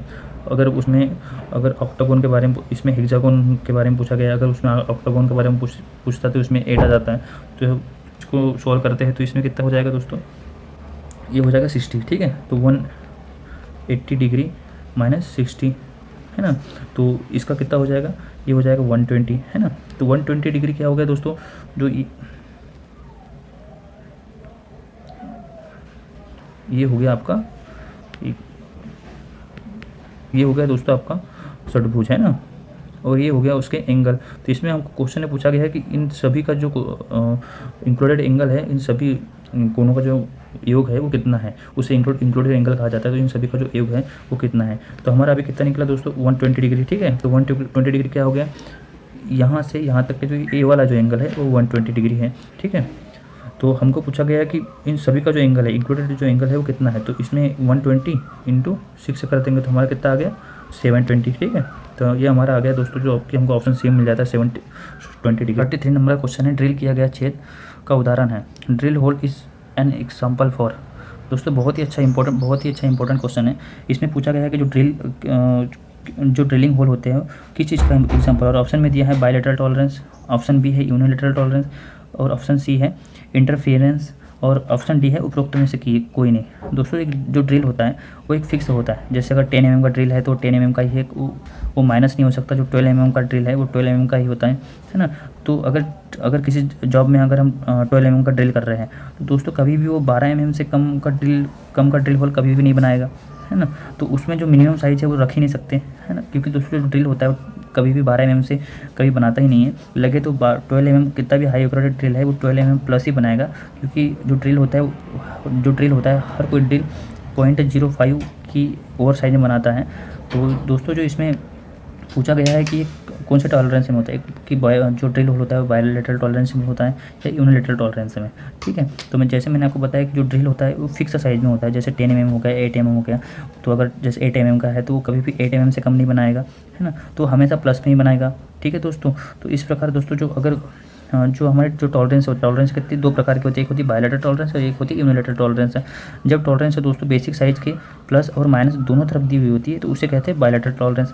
और जब दोस्तों बेसिक साइज़ के सिर्फ एक ही तरफ जो टॉलरेंस दी होती है, चाहे वो फिर वो माइनस में क्यों ना हो, दो टॉलरेंस अप्लाई दी हो लेकिन दोनों माइनस में हो, या चाहे वो प्लस में क्यों ना हो, लेकिन वो हमेशा बेसिक साइज़ के सिर्फ एक ही तरफ दी जाती है, तो उसे यूनिलैटरल टॉलरेंस कहते हैं, ठीक है दोस्तों। तो उसी प्रकार जो हमारा ड्रिल है वो कभी भी अपने जो बेसिक साइज़ है उससे कम कभी भी नहीं बनाएगा, तो वो हमेशा ओवर एक ही तरफ सिर्फ वो ज़्यादा ही बनाएगा। तो इसलिए दोस्तों अगर वो ज़्यादा ही बनाएगा तो सिर्फ एक ही तरफ हो गया। तो इस प्रकार दोस्तों जो इसका आंसर क्या हो जाएगा, यूनिलैटरल टॉलरेंस, ठीक है। तो हमारा जो 33 नंबर का क्वेश्चन है उसका जो आंसर है वो यूनिलैटरल टॉलरेंस है। जो ड्रिल होल होते हैं वो होते हैं यूनिलैटरल टॉलरेंस में, ठीक है। जैसे दोस्तों जो रीमर होगा, रीमर भी हमेशा यूनिलैटरल टॉलरेंस में रहेगा, क्योंकि वो भी एक फिक्स साइज में होता है। लेकिन जो बोरिंग होती है दोस्तों, हम उसको अगर कोई ड्रिल होल है और उसमें अगर बोरिंग हमको करना है, बोरिंग ऑपरेशन करना है, और उसमें पूछा गया है कि उसमें किस प्रकार का टॉलरेंस होगा, तो उसमें दोस्तों बायलैटरल टॉलरेंस होगा, क्योंकि वो जो उसकी कटिंग है, जो उसके कट कटिंग है या जो उसमें फिट देना है वो हम सेट कर सकते हैं, उसमें कम कर सकते हैं, ज़्यादा कर सकते हैं। तो उसमें दोस्तों अगर दोनों तरफ कर सकते हैं, प्लस में भी हो सकता है, माइनस में भी हो सकता है। जो होल है हम 20 भी कर सकते हैं, जैसे 20 का ड्रिल होल है उसको हमको 25 बनाना है ना। तो इसमें दोस्तों हम प्लस में भी कर सकते हैं, माइनस में भी कर सकते हैं, क्योंकि इसमें जो सिस्टम फिक्स नहीं होता है। इसमें जो बोरिंग होती है उसमें 0.1 का भी कट लगा सकते हैं, 0.2 का भी कट लगा सकते हैं। तो उसकी जो वैल्यू है हम अपने अकॉर्डिंग सेट कर सकते हैं। तो जो बोरिंग ऑपरेशन हो गया वो बायलेटरल टॉलरेंस में हो गया, और जो ड्रिल ऑपरेशन हो गया वो यूनिलेटरल टॉलरेंस में हो गया, और जो रीमिंग ऑपरेशन है वो भी यूनिलेटरल टॉलरेंस में आ जाएगा। ठीक है दोस्तों। नेक्स्ट क्वेश्चन है 34 नंबर का, सबसे बड़े संभाव्य छेद और सबसे छोटे संभाव्य दंड के बीच में निश्चित अनुमति है। Positive allowance between the largest possible hole and the smallest possible shaft. दोस्तों इसमें पूछा गया है, क्वेश्चन में देखिए सबसे पहले जो पॉजिटिव अलाउंस, दोस्तों मैंने इसके पहले भी आपको बताया है, जो पॉजिटिव अलाउंस अगर है तो पॉजिटिव अलाउंस हमेशा इंटरफेरेंस फिट में होता है, और जो नेगेटिव अलाउंस होता है वो हमेशा इंटरफेरेंस फिट में होता है। और जो पॉजिटिव और नेगेटिव जो दोनों अलाउंस होते हैं वो होते हैं ट्रांजिशन फिट में। ठीक है, तो हमको इसमें पूछा गया कि जो पॉजिटिव अलाउंस है between the largest possible hole, मतलब सबसे बड़ा होल और स्मॉलेस्ट और सबसे छोटे शाफ्ट, सबसे छोटी ये दोस्तों ये होल है और ये है शाफ्ट, इनके बीच में किस प्रकार की फिट होगी। तो दोस्तों सिंपल ये है कि इसमें बोला गया कि जो पॉजिटिव अलाउंस यहीं पे जो आंसर हमको मिलेगा, जो पॉजिटिव अलाउंस होता है वो हमेशा जो क्लियरेंस फिट होता है उसमें होता है। और अगर इसमें बोला जाता है कि जो नेगेटिव अलाउंस है और लार्जेस्ट होल और स्मॉलेस्ट शाफ्ट, तो फिर भी दोस्तों अगर यहाँ पर नेगेटिव अलाउंस बोल देते तो उसका जो आंसर हो जाता है क्या हो जाता है, इंटरफेरेंस फिट। लेकिन हमको इसमें पॉजिटिव अलाउंस के बारे में बात की है, तो इसका जो आंसर हो जाएगा क्लियरेंस फिट। नेक्स्ट क्वेश्चन है दोस्तों 35 नंबर का, औजार में द टूल रेसिप्रोकेटिंग इन।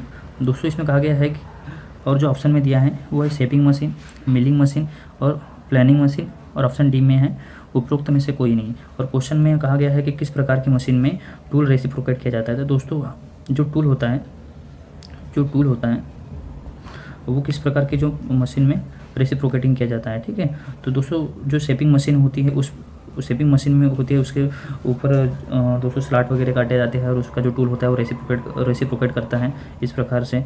ठीक है, तो हमारा जो आंसर हो जाएगा, आंसर ये है शेपिंग मशीन, क्योंकि शेपिंग मशीन में जो टूल होता है वो रेसिप्रोकेट करता है, आगे पीछे चलता है, उसकी गति आगे पीछे की होती है। तो हमारा आंसर ये हो जाएगा। नेक्स्ट क्वेश्चन देखते हैं दोस्तों 36 नंबर का है, कटिंग तरल पदार्थ का आवश्यक गुण है, essential property of cutting fluid is.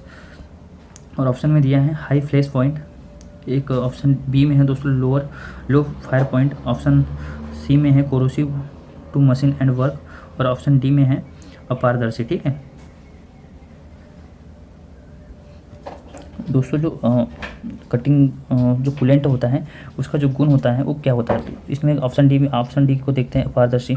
दोस्तों कभी भी कूलेंट पारदर्शी होना चाहिए, ताकि हम जब कोई मशीनिंग टर्निंग की, जैसे अगर जब टर्निंग कर रहे हैं तो उसके ऊपर जब हम कूलेंट देते हैं तो कूलेंट के दोस्तों हमको दिखना चाहिए कि जो कट है कितना है, चेटरिंग तो नहीं आ रही, टूल ब्लंट तो नहीं हो गया। तो इसकी वजह से जो कटिंग टूल जो कूलेंट होता है दोस्तों वो पारदर्शी होना चाहिए। तो ये जो ऑप्शन है ये गलत हो जाएगा। सी ऑप्शन देखते हैं दोस्तों, corrosive to machine and worker. दोस्तों कूलेंट दोस्तों हमें तो उस कूलेंट का प्रयोग करना चाहिए जो कि मशीन या जॉब के ऊपर जंग का नहीं लगना चाहिए, जिसकी वजह से कोरोसिव नहीं होना चाहिए। तो जो हमारा ऑप्शन सी है वो भी गलत हो जाएगा। ऑप्शन बी में है दोस्तों लो फायर पॉइंट। दोस्तों अगर कूलेंट का अगर लो फायर पॉइंट होगा तो वो जैसे ही हीट जब हम जॉब की मशीनिंग कर रहे होंगे, जैसे ही हीट डेवलप होगी टूल और जॉब के बीच में, तो वो अगर लो फायर पॉइंट होगा उस कूलेंट का यूज़ करेंगे तो क्या हो जाएगा, आग पकड़ लेगा। तो दोस्तों जो ऑप्शन बी है वो भी गलत है। लेकिन दोस्तों जो ऑप्शन ये है हाई फ्लैश पॉइंट, तो दोस्तों जो हमेशा कूलेंट का हाई फ्लैश पॉइंट होना चाहिए। तो हमारा जो ऑप्शन ये है वो सही हो जाएगा, क्योंकि जो कटिंग फ्लूइड होता है उसका जो आवश्यक गुण होना चाहिए वो हाई फ्लैश पॉइंट होना चाहिए। ठीक है, तो हमारा ऑप्शन ये सही हो जाएगा। नेक्स्ट क्वेश्चन है दोस्तों 37 नंबर का, सीएनसी भाग प्रोग्रामिंग में G03 है, इन CNC part programming G03G is. दोस्तों जो सीएनसी मशीन होते हैं उसमें हम जी कोड का यूज़ करते हैं और एक होता है एम कोड का यूज़ करते हैं। ठीक है, जी कोड को दोस्तों प्रिपरेटरी कोड कहते हैं और जो एम कोड होता है उसको मैक्सिमिलियस कोड कहा जाता है। तो इसमें दिया है दोस्तों जो कि G03 कोड जो होता है उसका प्रयोग हमको किस इसके लिए करते हैं। तो ऑप्शन में दिया है रैपिड ट्रैवर्स के लिए, या फिर ऑप्शन बी है लीनियर इंटरपोलेशन के लिए, ऑप्शन सी है सर्कुलेशन इंटरपोलेशन क्लॉकवाइज, और ऑप्शन डी है दोस्तों सर्कुलेशन इंटरपोलेशन काउंटर क्लॉकवाइज। तो दोस्तों जो रैपिड ट्रैवर्स है रैपिड ट्रैवर्स के लिए जो कोड होता है वो G00 का यूज़ करते हैं, और जो इंटरपोलेशन होता है दोस्तों उसके लिए जो जी कोड का यूज़ करते हैं वो G01 का होता है। और जो दोस्तों जो सर्कुलर इंटरपोलेशन क्लॉकवाइज, ठीक है, सर्कुलर इंटरपोलेशन क्लॉकवाइज के लिए दोस्तों G02 का यूज़ किया जाता है। और सर्कुलर इंटरपोलेशन काउंटर क्लॉकवाइज को एंटी क्लॉकवाइज भी बोल सकते हैं दोस्तों, एक ही मीनिंग होती है उसका। तो इसके लिए जो जी कोड का यूज़ करते हैं वो होता है G03, ठीक है। तो G03 के लिए जो जी कोड होता है उसका जो मीनिंग होता है वृत्ताकार छेपक घड़ी के विपरीत दिशा में। तो हमारा आंसर कौन सा हो जाएगा दोस्तों, डी हो जाएगा, ठीक है। 38 नंबर का क्वेश्चन है, खालिस्तान प्रकार के गियरों का उपयोग दंडों को जोड़ने के लिए किया जाता है जो एक कोण में है परंतु प्रतिच्छेदी नहीं है। Type of gears are used to connect shaft which are the at an angle but not intersecting, ठीक है। तो दोस्तों इसमें इसका जो आंसर है वो हो जाएगा हाइपोइड गियर, ठीक है, क्योंकि यह एक कोण में होता है लेकिन इंटरसेक्टिंग नहीं होता है, तो इसका जो आंसर हो जाएगा वो हाइपोइड गियर हो जाएगा। नेक्स्ट क्वेश्चन देखते हैं। 39 नंबर का क्वेश्चन है, मशीन का उपयोग छेदों के लिए सही और सटीक स्थानों को बनाना है। Machine is used to make accurate and precision location of holes. Option में है ड्रिलिंग, मिलिंग, ऑप्शन सी है स्लॉटिंग, और ऑप्शन डी है जिग बोरिंग। और दोस्तों जो क्वेश्चन में कहा गया है कि इसमें से कौन सी मशीन का प्रयोग एक्यूरेट और प्रिसीजन जो होल होते हैं उसको बनाने के लिए या लोकेट करने के लिए किया जाता है। तो दोस्तों इसमें जो ऑप्शन डी है जिग बोरिंग का प्रयोग accurate and precision location hole से के लिए किया जाता है, क्योंकि उसके बाद में सबसे ज़्यादा जो प्रिसीजन और जो लोकेटिंग होता है वो जिग बोरिंग होता है, क्योंकि जिग का प्रयोग जॉब टूल को लोकेट करने के लिए और जो होल होता है उसको लोकेट करने के लिए, और उसके जो जिग बोरिंग होता है उसका प्रयोग एक्यूरेट और precision location of holes location of holes को करने के लिए किया जाता है जिग बोरिंग का प्रयोग। तो जो हमारा आंसर डी है वो सही हो जाएगा। 40 नंबर का क्वेश्चन है, सभी टेपर पिनों में टेपर होता है, ऑल टेपर पिन्स हैव। दोस्तों जो टेपर पिन होता है, जो टेपर पिनें होती हैं, ठीक है, ये एक प्रकार का टेपर पिन है। तो इस टेपर पिन में जो टेपर होता है वो किस रेशो में होता है। तो दोस्तों जो टेपर पिन होते हैं उनमें 1:50 का टेपर होता है, ठीक है।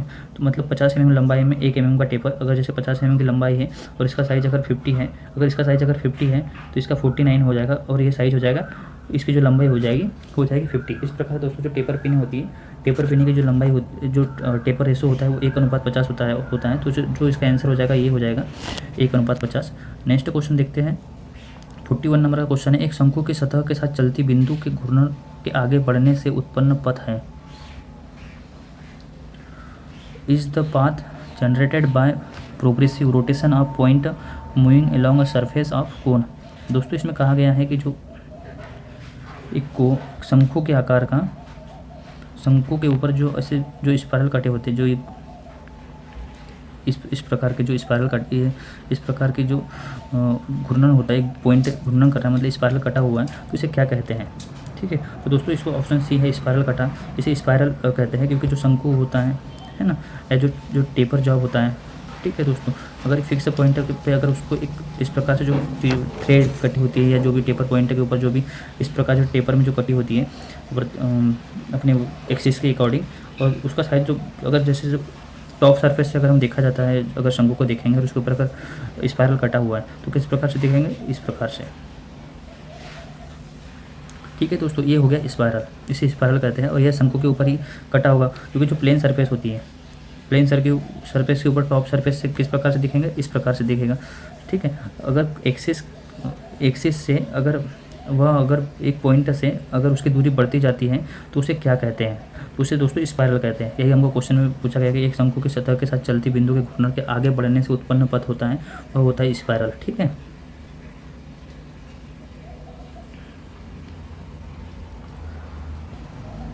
नंबर का क्वेश्चन है, निम्नलिखित में से कौन सी प्रक्रिया का उपयोग थ्रेड के थोक उत्पादन में होता है। Which of the following process are employed in mass production of thread.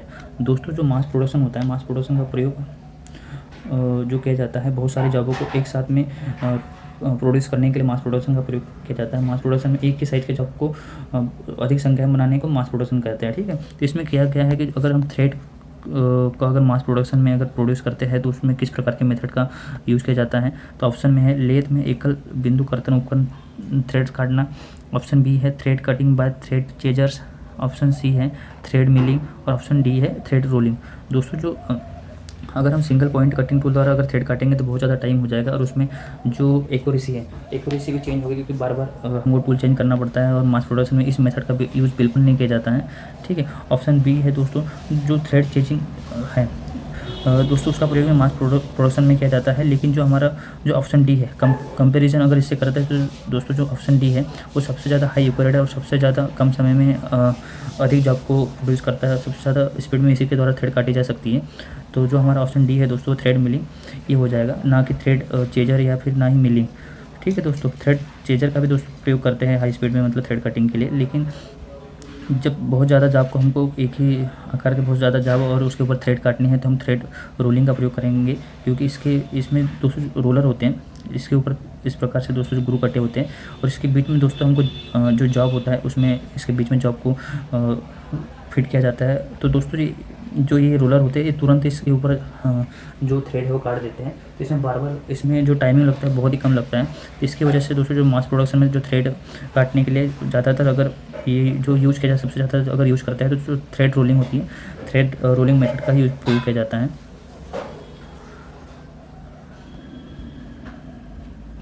43 number का क्वेश्चन है पहले ही ड्रिल किए गए बेलनाकार छेद को विशेष गहराई तक बड़ा करने की प्रक्रिया कहलाती है। The process of enlarging a previously drilled cylindrical hole to a certain depth is called as. दोस्तों इसमें क्वेश्चन में कहा है पहले ही ड्रिल के बेलनाकार छेद को विशेष गहराई तक बड़ा करने की प्रक्रिया कहलाती है।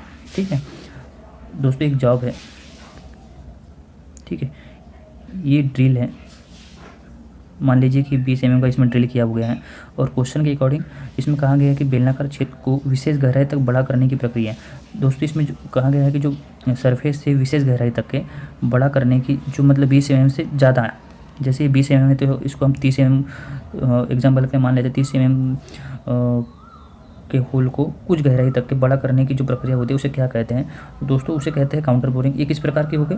इसे कहते हैं काउंटर बोरिंग। ठीक है, अगर क्वेश्चन में कहा जाता है कि कुछ गहराई तक के कोन में अगर हम होल से बड़े साइज में अगर गहराई करते हैं तो क्या होगा? तो क्या होगा? Counter sinking.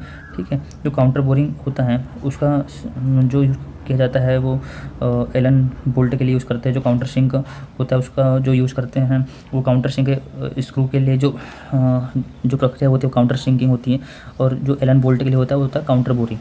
ठीक है दोस्तों, इसमें बोला गया है कि कुछ गहराई तक एक विशेष गहराई तक बड़ा करने की प्रक्रिया कहलाती है, वो होती है काउंटर बोरिंग। अगर वो कहते हैं कि एक ड्रिल होल को पूरी लंबाई में उसके व्यास को बढ़ाने की जो प्रक्रिया क्या होती है?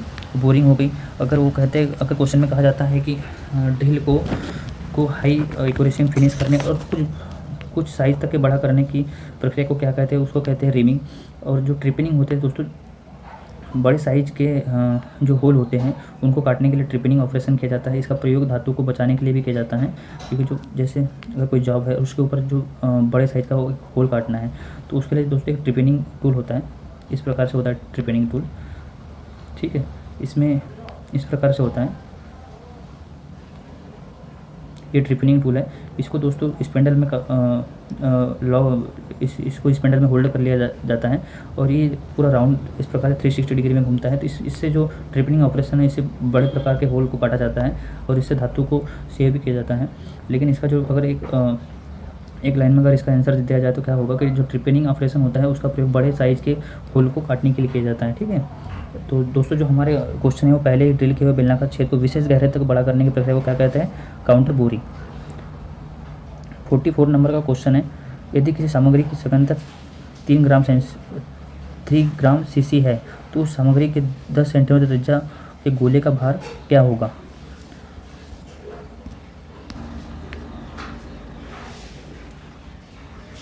तो दोस्तों जो इसका आंसर है, आंसर ये हो जाएगा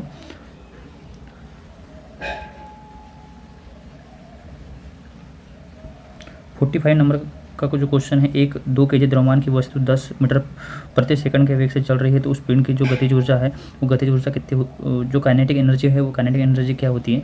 तो इसका जो आंसर हो जाएगा, आंसर डी है, आंसर डी 100 जूल हो जाएगा।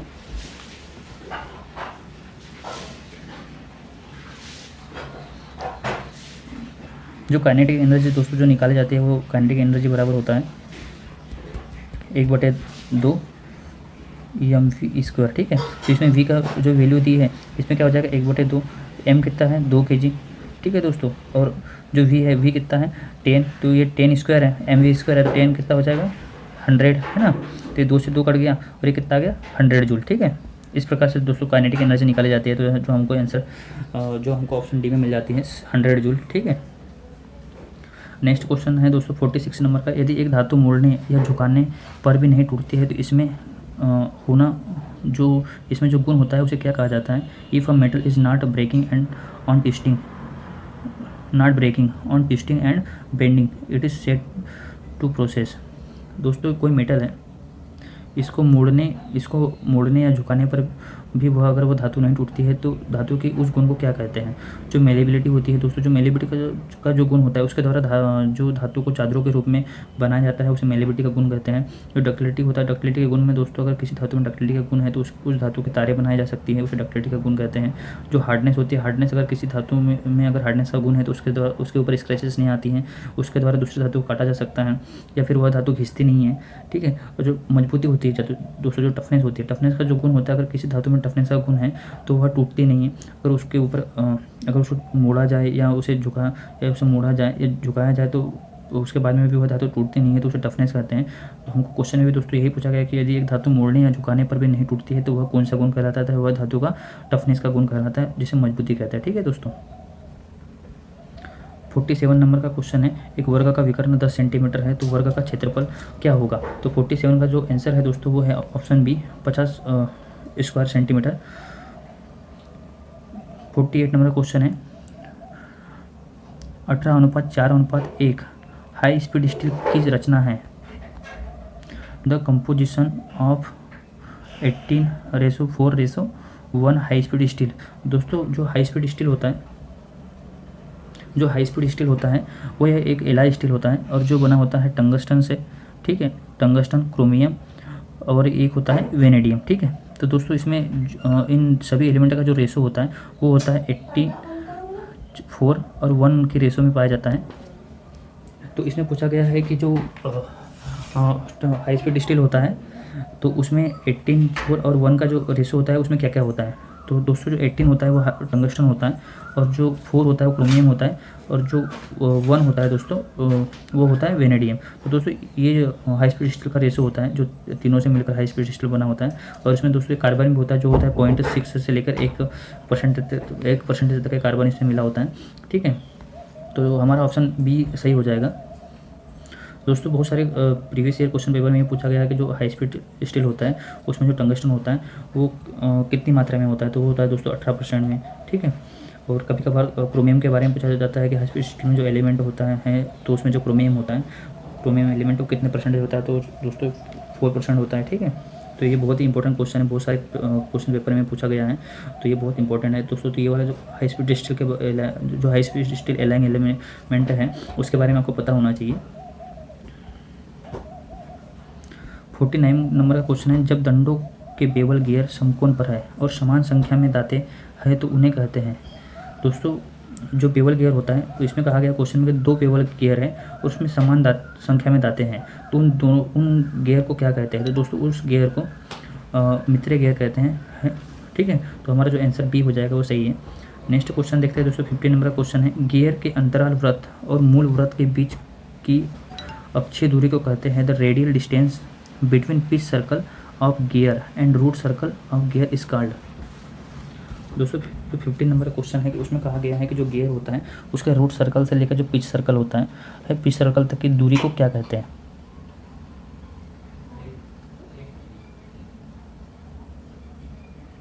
दोस्तों ये गियर है। ठीक है, कि गियर के ऊपर जो गियर के ऊपर जो टीथ कटे होते हैं, ठीक है, तो ये गियर के ऊपर जो टीथ कटे होते हैं वो होता है। और जो गियर की जो बॉटम सरफेस होती है दोस्तों, ये देखिए बॉटम सरफेस है, तो इस बॉटम सरफेस को लेकर जो सर्कल बना होता है उसे रूट सर्कल कहते हैं, ठीक है, इसे कहते हैं रूट सर्कल, है ना। और सबसे जो गियर का जो दाता होता है उसकी जो टॉप सरफेस होती है उसे क्रेस्ट कहते हैं। और जो क्रेस्ट को लेकर जो सर्कल होता है ना, उसे मेजर सर्कल है, क्रेस्ट सर्कल भी कहते हैं। और इन दोनों के बीच में दोस्तों एक काल्पनिक सर्कल होता है, ये होता है पिच सर्कल, ठीक है, ये होता है पिच सर्कल। तो हमको क्वेश्चन में पूछा गया है कि रूट सर्कल से पिच सर्कल के बीच की दूरी को क्या कहते हैं, ठीक है। और तो दोस्तों जो रूट सर्कल से पिच सर्कल के बीच की दूरी को दोस्तों डिडेंडम कहा जाता है, डिडेंडम कहते हैं। और पिच सर्कल से रूट सर्कल क्रेस्ट सर्कल तक की जो दूरी होती है उसको अडेंडम कहते हैं, ठीक है।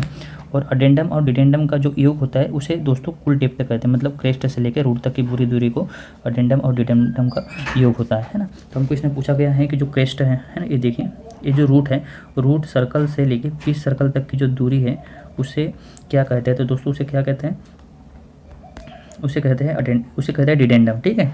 अगर हमको अडेंडम के बारे में पूछते तो अडेंडम किसे कहते हैं, अडेंडम कहते हैं क्रेस्ट सर्कल से लेकर पिच सर्कल तक की जो दूरी होती है उसे कहा जाता है अडेंडम, ठीक है।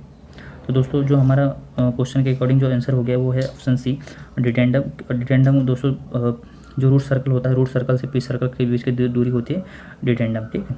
नेक्स्ट क्वेश्चन देखते हैं, 51 नंबर का क्वेश्चन, निम्नलिखित में से कौन सा बहुबिंदु काटने का उपकरण है, which of the following is multi point cutting tool. दोस्तों जो मैं इसके पहले वाले क्वेश्चन पेपर में मैंने आपको बताया था कि जो एक होता है सिंगल पॉइंट कटिंग टूल, एक होता है multi point cutting tool. Single point cutting tool वह होता है दोस्तों जिसमें जो कटिंग पॉइंट होता है सिर्फ एक ही होता है, जैसे जो साइड कटिंग टूल, जो टर्निंग टूल होते हैं वो सिंगल पॉइंट कटिंग टूल होते हैं। और जो मल्टी पॉइंट कटिंग टूल होते हैं दोस्तों, जिसमें एक से ज़्यादा कटिंग टीथ होते हैं उसे मल्टी पॉइंट कटिंग टूल कहते हैं, जैसे जो हमारा ग्राइंडिंग व्हील हो गया, टेप हो गया, रिमर हो गया, ठीक है दोस्तों। इस प्रकार के जो कटिंग टूल कहलाते हैं वो मल्टी पॉइंट कटिंग टूल है। तो ऑप्शन में देखते हैं जो एंड मिल है, और एक होता है स्लिटिंग सा, ऑप्शन सी में है रिमर, और ऑप्शन डी में है दोस्तों उपरोक्त सभी। तो दोस्तों जो एंड मिल है, मतलब जो मिलिंग कटर होता है वो भी एक मल्टी पॉइंट कटिंग टूल होता है। जो स्लिटिंग सा है, जो मतलब जो स्लिटिंग आ रही है वह भी दोस्तों एक मल्टी कटिंग टूल होता है, क्योंकि उसमें भी एक से ज़्यादा दांते होते हैं। और जो रिमर है, जैसे दोस्तों मैंने इसके पहले भी आपको बताया कि रिमर एक मल्टी पॉइंट कटिंग टूल होता है, क्योंकि उसमें बहुत सारे एक से ज़्यादा दांते होते हैं। तो जो दोस्तों ये तीनों के तीनों हमारे मल्टी कटिंग टूल हैं, तो जो हमारा ऑप्शन डी उपरोक्त सभी ऑल ऑफ द एबो ये सही हो जाएगा, ठीक है। 52 नंबर का क्वेश्चन है, सरल इंडेक्सिंग तरीके द्वारा इंडेक्सिंग हेड का उपयोग कर एक 60 mm व्यास के लकड़ी के फट्टे पर 30 दांते गियर काटना है। इंडेक्सिंग प्लेट में 20, 30, 40, 50 छेदों के छेदुरत हैं। ऊपर की आवश्यकताओं के लिए सही इंडेक्सिंग के संयोजन निम्नलिखित में से कौन सा है। दोस्तों हमको जो ऑप्शन में दिया है, हमारा ऑप्शन ए में हमको आंसर मिल जाता है, एक पूर्ण घूर्णन प्लस 30 छेद व्रत में 10 छेद, ठीक है। तो हमारा जो ऑप्शन ये है ये आंसर हो जाएगा, एक full revolution plus 10 holes in 30 holes circle, ठीक है दोस्तों। तो हमारा 52 नंबर का जो क्वेश्चन है उसका आंसर ये हो जाएगा। नेक्स्ट क्वेश्चन देखते हैं दोस्तों, 53 नंबर का क्वेश्चन है, जब एक कटर के घूर्णन की दिशा और फीट के चलन की दिशा विपरीत दिशा में हो तो वह कहलाती है। इसमें कहा गया है दोस्तों कि जो अगर जो मिलिंग ऑपरेशन होते हैं, जो मिलिंग ऑपरेशन में अगर जो जॉब की जो दिशा होती है ना, ये जॉब है, अगर इसकी दिशा और जो कटर की दिशा होती है अगर वो अलग दिशा में होती है तो उसे क्या कहते हैं, तो वो कौन सी मिलिंग कहलाती है, ठीक है। तो दोस्तों जो वो होती है अप मिलिंग होती है, ठीक है, क्योंकि अप मिलिंग में दोस्तों जो जॉब और जो कटर की दिशा होती है वो विपरीत होती है, और जो डाउन मिलिंग होती है उसमें जो कटर की जो दिशा होती है वो एक समान होती है, ठीक है। तो हमारा जो 53 नंबर का क्वेश्चन है उसका आंसर अप मिलिंग हो जाएगा। 54 नंबर का क्वेश्चन है दोस्तों, मास्टर गेज को कहा जाता है, master gauge is also known as, और हमको ऑप्शन में दिया है वर्कशॉप गेज, रेफरेंस गेज और इंस्पेक्शन गेज, और उपरोक्त में से कोई नहीं। दोस्तों जो BSI के अनुसार 4 प्रकार के गेज होते हैं। BIS के अनुसार 4 प्रकार के गेज होते हैं। एक होता है 00 ग्रेड, एक होता है 0 ग्रेड, एक होता है फर्स्ट ग्रेड और एक होता है सेकंड ग्रेड। दोस्तों जो 00 वाला जो ग्रेड होता है उसे रेफरेंस ग्रेड या मास्टर गेज भी कहते हैं, और जो जीरो ग्रेड होता है उसे कैलिब्रेशन गेज कहा जाता है। और जो इन्फेक्शन जो फर्स्ट ग्रेड होता है दोस्तों उसे इन्फेक्शन ग्रेड का जो फर्स्ट ग्रेड का जो गेज होता है उसे इन्फेक्शन गेज कहा जाता है। और जो सेकंड ग्रेड का जो गेज होता है उसे वर्कशॉप गेज कहा जाता है। और दोस्तों एक जो गेज होते हैं जो दोस्तों जो सेकंड 00 जो ग्रेड का जो गेजेस होते हैं, जो स्लिप गेजेस होते हैं, उसे रेफरेंस गेज कहते हैं। और जो इसका प्रयोग होता है वो जीरो ग्रेड के गेज को कैलिब्रेट करने के लिए किया जाता है। और जो जीरो ग्रेड के जो गेजेस होते हैं उनका प्रयोग फर्स्ट ग्रेड के गेजों को कैलिब्रेट करने के लिए किया जाता है। और जो फर्स्ट ग्रेड के जो स्लिप गेजेस होते हैं दोस्तों उनका प्रयोग सेकंड ग्रेड के जो वर्कशॉप ग्रेड है उनको कैलिब्रेट करने के लिए किया जाता है। ठीक है, तो हमको दोस्तों क्वेश्चन में पूछा गया है कि जो मास्टर गेज होता है उसे क्या कहा जाता है। तो दोस्तों जैसे मैंने आपको बताया कि जो मास्टर गेज होता है उसे रेफरेंस गेजेस कहते हैं और रेफरेंस गेजेस को दोस्तों मास्टर गेज कहते हैं। ठीक है, तो हमारा जो आंसर हो जाएगा 54 नंबर का वो बी हो जाएगा, रेफरेंस गेज। 55 नंबर का क्वेश्चन है दोस्तों, द्विछोरी स्पिनरों को खालिस्तान प्रक्रिया द्वारा बनाया जाता है। Double ended spinner R made by process. दोस्तों जो स्पिनर होते हैं उनको दोस्तों हम इसमें पूछा गया कि जो डबल एंडेड स्पिनर है उसको किसके द्वारा बनाया जाता है। तो उसको ड्राफ्ट फोर्जिंग द्वारा बनाया जाता है दोस्तों। जो डबल एंडेड स्पिनर होते हैं इस प्रकार जो स्पिनर होते हैं आपने देखे होंगे।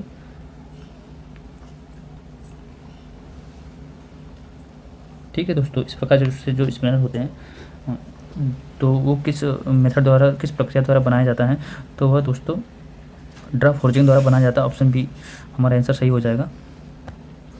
56 नंबर का क्वेश्चन है, हॉपिंग बनाने की एक प्रक्रिया है। तो दोस्तों जो हॉपिंग है वो एक हॉपिंग द्वारा गियर को बनाया जाता है, स्प्लाइंस बनाई जाती है। तो हॉपिंग एक गियर बनाने की प्रक्रिया है, तो हमारा आंसर ये सही हो जाएगा। क्योंकि जो होल बनाने की जो प्रक्रिया होती है उसे ड्रिलिंग कहते हैं। और जो फ्लैट सरफेस जिसके द्वारा बनाई जाती है, जैसे मिलिंग ऑपरेशन के द्वारा फ्लैट सरफेस बनाई जाती है। लेकिन जो हॉपिंग ऑपरेशन है, हॉपिंग ऑपरेशन के द्वारा गियर बनाए जाते हैं। ठीक है, मतलब गियर बनाने की प्रक्रिया को हॉपिंग कहते हैं। बहुत सारे इसके पहले वाले क्वेश्चन पेपर में पूछा गया था कि जो गियर बनाने की प्रक्रिया उसे क्या कहते हैं। तो गियर बनाने की प्रक्रिया को क्या कहते हैं, हॉपिंग। 57 नंबर का क्वेश्चन है, छेद करने का औजार का उपयोग के लिए किया जाता है। Boring tool is used for. दोस्तों जो बोरिंग टूल होता है, ऑप्शन देख लेते हैं एक बार। Drilling a hole, enlarging a cylindrical hole, spur gear काटने के लिए, और ऑप्शन डी है उपरोक्त में से कोई नहीं। दोस्तों जो बोरिंग होता है, बोरिंग टूल होता है, जैसे ये कोई जॉब है। ठीक है दोस्तों, इसमें 20 mm का ड्रिल किया हुआ है।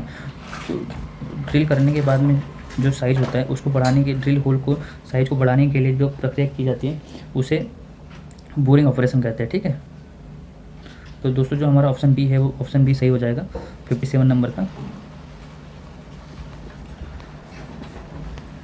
58 नंबर का जो क्वेश्चन है, इन डाउन मिलिंग। तो इन डाउन मिलिंग दोस्तों इसके पहले मैंने आपको बताया है। तो इसका जो आंसर वो सी हो जाएगा, कटिंग बल अधिकतम से न्यूनतम मान की ओर से क्रम में घटता है। ठीक है, तो इसका आंसर सी हो जाएगा। 59 नंबर के क्वेश्चन में दोस्तों एक ज्योमेट्रिकल सिंबल दिया हुआ है और उसमें पूछा गया है कि वो ये सिंबल किसको इंडिकेट करता है। तो ये होता है डायमीटर, ऑप्शन बी में है सर्कुलरिटी, और ऑप्शन सी में है सिलेंड्रिसिटी, और ऑप्शन डी में है कॉन्सेंट्रिसिटी। दोस्तों इसके पहले भी क्वेश्चन में ज्योमेट्रिकल सिंबल हमको दिया हुआ था, उसमें पूछा गया था कि ये ज्योमेट्रिकल सिंबल किसको इंडिकेट करता है। ये सेकंड क्वेश्चन है दोस्तों, इस क्वेश्चन पेपर में पूछा गया है ज्योमेट्रिकल वाले चैप्टर से। तो दोस्तों जो डायमीटर होता है उसको हम इस प्रकार से इंडिकेट करते हैं पाई द्वारा, और जो सर्कुलरिटी जो राउंडनेस होता है उसको हम इससे इंडिकेट करते हैं, राउंड इससे एक वृत्त के एक सर्कल द्वारा। और जो सिलेंड्रिसिटी होती है, सिलेंड्रिसिटी को दोस्तों हमको इस प्रकार से इंडिकेट किया जाता है। और जो कॉन्सेंट्रिसिटी होती है उसको दोस्तों इस प्रकार से इंडिकेट किया जाता है, जो कि हमको क्वेश्चन में पूछा गया है कि जो सर्कल दिया, ये जो सिंबल दिया है इसको कॉन्सेंट्रिसिटी द्वारा इंडिकेट किया जाता है। तो जो हमारा आंसर हो जाएगा, आंसर डी हो जाएगा। 60 नंबर का क्वेश्चन है दोस्तों, के संबंध में एक ड्रिल का बिंदु कोण कटिंग कोण कहलाता है। द पॉइंट एंगल और cutting angle of drill varies with respect to. दोस्तों इसमें कहा गया है कि जो ड्रिल का जो कटिंग एंगल होता है तो वो किसके लिए बदलता है। तो हम ऑप्शन देखते हैं, साइज ऑफ ड्रिल, कि अगर ड्रिल का अगर साइज़ बढ़ता है तो क्या, जैसे अगर 10 mm का ड्रिल है तो उसका कटिंग एंगल अलग होगा, 20 mm का जो ड्रिल है तो क्या उसका कटिंग एंगल एंगल अलग होगा। तो दोस्तों जो साइज़ होता है ड्रिल का, सब साइज़ के अकॉर्डिंग, जो ड्रिल का साइज़ होता है उसके अकॉर्डिंग कटिंग एंगल कभी भी नहीं बदलता है। ऑप्शन बी में है hardness of material to be drilled. Option C है दोस्तों टाइप ऑफ ड्रिलिंग मशीन। दोस्तों जो कटिंग ड्रिल का जो कटिंग एंगल है होता है वो ड्रिलिंग मशीन से कोई रिलेटेड रहता है, कि जैसे जो पिलर ड्रिलिंग मशीन है या जो रेडियल ड्रिलिंग मशीन है उससे कोई मतलब नहीं रहता है जो ड्रिल का कटिंग एंगल होता है। और जो ड्रिल का हेलिक्स एंगल, ड्रिल का हेलिक्स एंगल दोस्तों एक अलग चीज़ होती है। ड्रिल का जो हेलिक्स एंगल होता है, जो कि ड्रिल के जो फ्लूट्स होते हैं वो कितने कोण पर कटे होते हैं, उसे हेलिक्स एंगल कहा जाता है। ठीक है, तो जो ऑप्शन बी है दोस्तों, जो हार्डनेस मटेरियल है, हार्डनेस ऑफ मटेरियल, दोस्तों हमारा जो ऑप्शन बी है वो बिल्कुल सही है, क्योंकि जो सॉफ्ट मेटल होता है उसके लिए जो ड्रिल का एंगल होता है वो कम होता है। हार्ड मेटल जो होता है उसके लिए ड्रिल का जो एंगल होता है वो ज़्यादा होता है। जैसे जैसे दोस्तों जो भी हार्डनेस होती है बढ़ती जाती है, वैसे वैसे ड्रिल का एंगल भी बढ़ता जाता है। तो जो हमारा ड्रिल होता है उसका जो कटिंग एंगल होता है वो जॉब की हार्डनेस के ऊपर डिपेंड करता है। तो हमारा जो 60 नंबर का क्वेश्चन है उसका आंसर बी सही हो जाएगा। 61 नंबर का क्वेश्चन है दोस्तों, दो घिरनियाँ एक्स और वाई खुले बेल्ट से जुड़े हैं। यदि एक्स घिरनी का व्यास 1000 mm और उसकी गति 500 rpm है, तो यदि वाई की गति 200 rpm है तो उसका व्यास क्या होगा। दोस्तों इसमें बोला गया है कि एक एक्स घिरनी है और एक वाई घिरनी है, दोनों को एक ओपन बेल्ट ड्राइव द्वारा जोड़ा गया है ना, दोनों को एक ओपन बेल्ट ड्राइव द्वारा जोड़ा गया है। और एक्स घिरनी का जो व्यास है वो है 1000 और जो आरपीएम है दोस्तों वो है 500। और जो वाई घिरनी है उसका जो उसकी जो आरपीएम है, उसकी जो आरपीएम है 200 है। तो हमको पूछा गया कि जो वाई घिरनी है उसका जो व्यास है वो क्या है। ठीक है, तो दोस्तों जो इनका जो फार्मूला होता है वो होता है d1 into n1 equal d2 into n2। ठीक है, ये इसका सिंपल सा एक फार्मूला होता है दोस्तों। ये फार्मूला इस प्रकार से भी लिखा जाता है, आपने देखा होगा बुकों में, d1 अपॉन d2 बराबर n2 अपॉन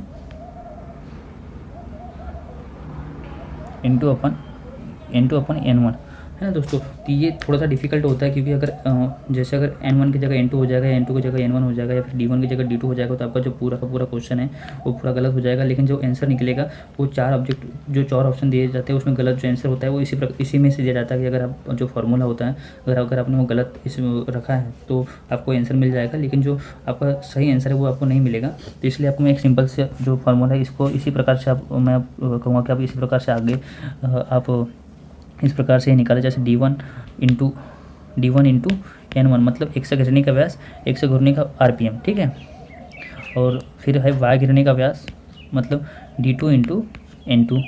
ठीक है दोस्तों, तो हमको क्या निकालना है, जो d2 है जो वाई घिरनी है उसका व्यास निकालना है हमको। तो जो एक्स घिरनी d1 कितना हो गया, d1 घिरनी का व्यास कितना है दोस्तों 1000। ठीक है, आरपीएम कितना है 500, हमको d2 निकालना है और n2 कितना है 200। ठीक है, 200 इधर आ जाएगा, तो ये 200 अगर इधर आता है तो ये 200 से 1000 को काटेंगे तो कितने हो गया 5। ठीक है, तो दोस्तों ये कितना हो गया 5 इंटू 5 कितना हो गया, ये हो गया 2500।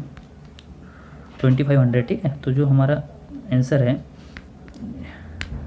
वाई गिरने का जो व्यास हो गया वो हो गया 2500 mm। ठीक है दोस्तों, जो कि हमको ऑप्शन डी में मिल जाता है 2500 mm। ठीक है, तो ये हमारा आंसर हो जाता है। 62 नंबर का क्वेश्चन है, 66 मीटर प्रति मिनट के कर्तन गति से 60 mm के दंड को मोड़ने के लिए तकली के आरपीएम का हिसाब लगाइए।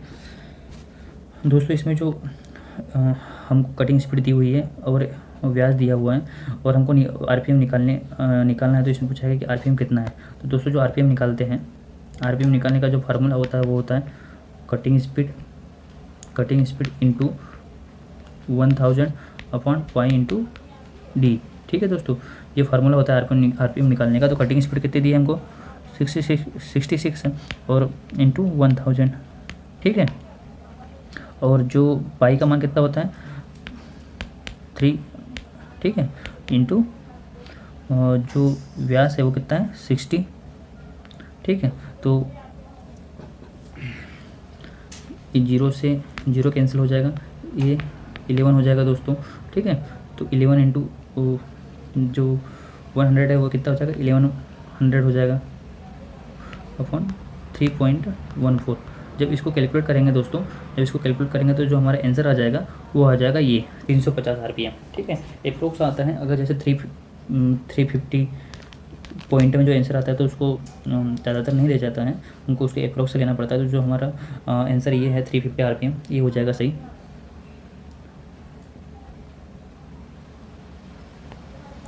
63 नंबर का क्वेश्चन है, एक छिद्र आधार प्रणाली में विविध प्रकार के फिट को प्राप्त किया जाता है।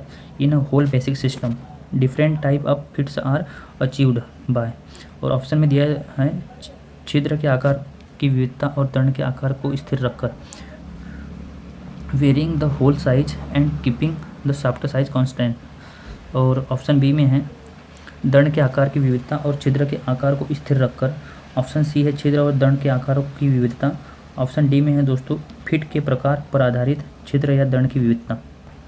दोस्तों जो होल बेसिक प्रणाली जो सिस्टम होते हैं वो दो प्रकार के होते हैं, एक होता है होल बेसिक सिस्टम और एक होता है दोस्तों शाफ्ट बेसिक सिस्टम। ठीक है, दो प्रकार का सिस्टम होता है, एक होता है होल बेसिक सिस्टम और एक होता है शाफ्ट बेसिक सिस्टम। दोस्तों जो होल बेसिक सिस्टम होता है उसमें क्या होता है कि होल के साइज को स्थिर रखा जाता है और शाफ्ट के साइज को कम या ज़्यादा किया जाता है। और जो शाफ्ट बेसिक सिस्टम होता है उसमें शाफ्ट के साइज को स्थिर रखा जाता है और जो होल होता है होल के साइज को कम या ज़्यादा किया जाता है शाफ्ट बेसिक सिस्टम में। और जो होल बेसिक सिस्टम होता है दोस्तों उसका प्रयोग सबसे ज़्यादा किया जाता है क्योंकि होल बेसिक सिस्टम सबसे आसान होता है शाफ्ट बेसिक सिस्टम के कंपेयर में। ठीक है दोस्तों, तो हमको इसमें होल बेसिस सिस्टम के बारे में पूछा गया है। तो होल बेसिस सिस्टम में क्या होता है, जो होल बेसिस सिस्टम में विभिन्न प्रकार के जो फिट प्राप्त की जाती है तो उसमें होल के साइज को स्थिर रखा जाता है, कांस्टेंट रखा जाता है और शाफ्ट के साइज को कम या ज़्यादा किया जाता है। तो जो हमारा आंसर हो जाएगा, तो हमारा जो आंसर हो जाएगा दोस्तों बी हो जाएगा, दंड के आकार की विविधता और छिद्र के आकार को स्थिर रखकर। ठीक है दोस्तों, तो नेक्स्ट क्वेश्चन देखते हैं। 64 नंबर का क्वेश्चन है, अनियमित आकार जॉब को पकड़ने के लिए का उपयोग किया जाता है for holding in regular shaped to job. दोस्तों 64 नंबर का जो क्वेश्चन है उसमें कहा गया है कि अनियमित आकार के जॉब को पकड़ने के लिए किस होल्डिंग डिवाइस का प्रयोग किया जाता है, और हमको ऑप्शन में दिया है थ्रीजा चक, ऑप्शन बी में है क्वालिटी चक, ऑप्शन सी में है फोरजा चक और ऑप्शन डी में है दोस्तों उपरोक्त में से कोई नहीं। दोस्तों जो अनियमित आकार के जो जॉब होते हैं उनको पकड़ने के लिए फेस प्लेट का यूज़ किया जाता है, लेकिन ऑप्शन में दोस्तों फेस प्लेट का नहीं है। तो जो थ्रीजा चक होता है, थ्रीजा चक में दोस्तों हम अनियमित आकार के जॉब को नहीं पकड़ा जा सकते क्योंकि जो इसको तीनों जॉब होते हैं वो एक साथ में मूव करते हैं, इसके तीनों जॉब को आगे पीछे हम सेट नहीं कर सकते हैं। और जो क्वालिटी चक होता है दोस्तों उसके भी जो जॉब होते हैं एक ही साथ मूव करते हैं, इसको जो क्योंकि ड्राबार के द्वारा एक साथ में कसा जाता है। तो दोस्तों जो क्वालिटी चक होता है उसमें सिर्फ जो राउंड बार होते हैं उसको होल्ड किया जाता है, या जो हेक्सागोनल जो बार होते हैं उनको ये किया जाता है क्योंकि अनियमित बार को इसमें नहीं पकड़ा जा सकता है। लेकिन दोस्तों जो फोरजा चक होता है उसके चारों जा दोस्तों स्वतंत्र होते हैं, चारों जा को इंडिविजुअल हम आगे पीछे सेट कर सकते हैं। तो दोस्तों इसमें अनियमित जा को पकड़ा जा सकता है। ठीक है, अगर डी ऑप्शन में दोस्तों अगर फेस प्लेट रहता है तो हमारा आंसर फेस प्लेट हो जाता है, लेकिन फेस प्लेट इसमें है नहीं। तो जो हमारा ऑप्शन सी है फोरजा जो चक होता है उसमें भी अनियमित आकार के जॉब को पकड़ा जा सकता है। तो हमारा ऑप्शन सी सही हो जाएगा।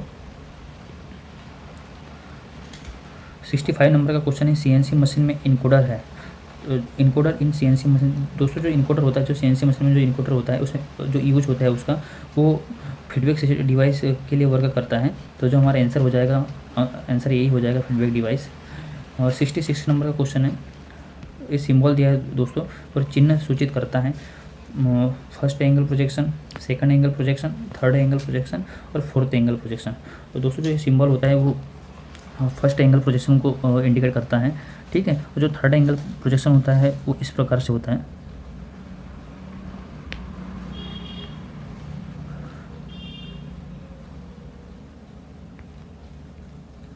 ठीक है दोस्तों, ये थर्ड एंगल प्रोजेक्शन होता है। तो हमें इसमें क्योंकि ये सिंबल इस तरफ है, अगर ये इस तरफ आ जाता, अगर इस तरफ आ जाता, ठीक है, जैसे दोस्तों ये है, ये हो गया फर्स्ट एंगल प्रोजेक्शन और जो ये है ये हो गया थर्ड एंगल प्रोजेक्शन। ठीक है, तो इसमें जो सिंबल दिया है उसका जो आंसर हो गया दोस्तों ये है फर्स्ट एंगल प्रोजेक्शन। ठीक है, 67 नंबर का क्वेश्चन है, इंजीनियरिंग चित्रांकन में एक आयामी रेखा के तीर के सिरे की लंबाई और चौड़ाई का अनुपात है। In engineering drawing the ratio of length of to width of an arrow head of a dimension line. दोस्तों जो इंजीनियरिंग ड्राइंग होता है आपने देखा होगा, किसी भी जॉब की जो डायमेंशन होती है हम इस प्रकार से इंडिकेट करते हैं, ठीक है, इस प्रकार से इंडिकेट किया जाता है उसको। आपने देखा होगा, आपने जब ड्राइंग बनाई होगी तो उसमें इस प्रकार से एरो का हम यूज़ करते हैं, जो कि पूरे डार्क होते हैं। तो दोस्तों जो इनकी लंबाई होती है और जो चौड़ाई होती है ये फिक्स होती है। तो जो दोस्तों जो एरो होता है ये जो एरो होता है ना, तो इसकी जो चौड़ाई होती है दोस्तों वो 1 mm होती है, और जो लंबाई होती है दोस्तों वो होती है 3 mm, ठीक है, ठीक है।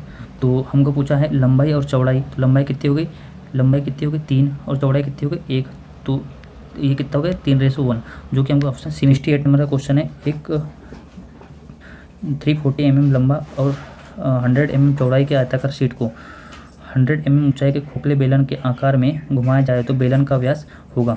दोस्तों ये मेसे का क्वेश्चन है, तो 68 नंबर का जो क्वेश्चन है उसका आंसर बी हो जाएगा, 10 सेंटीमीटर।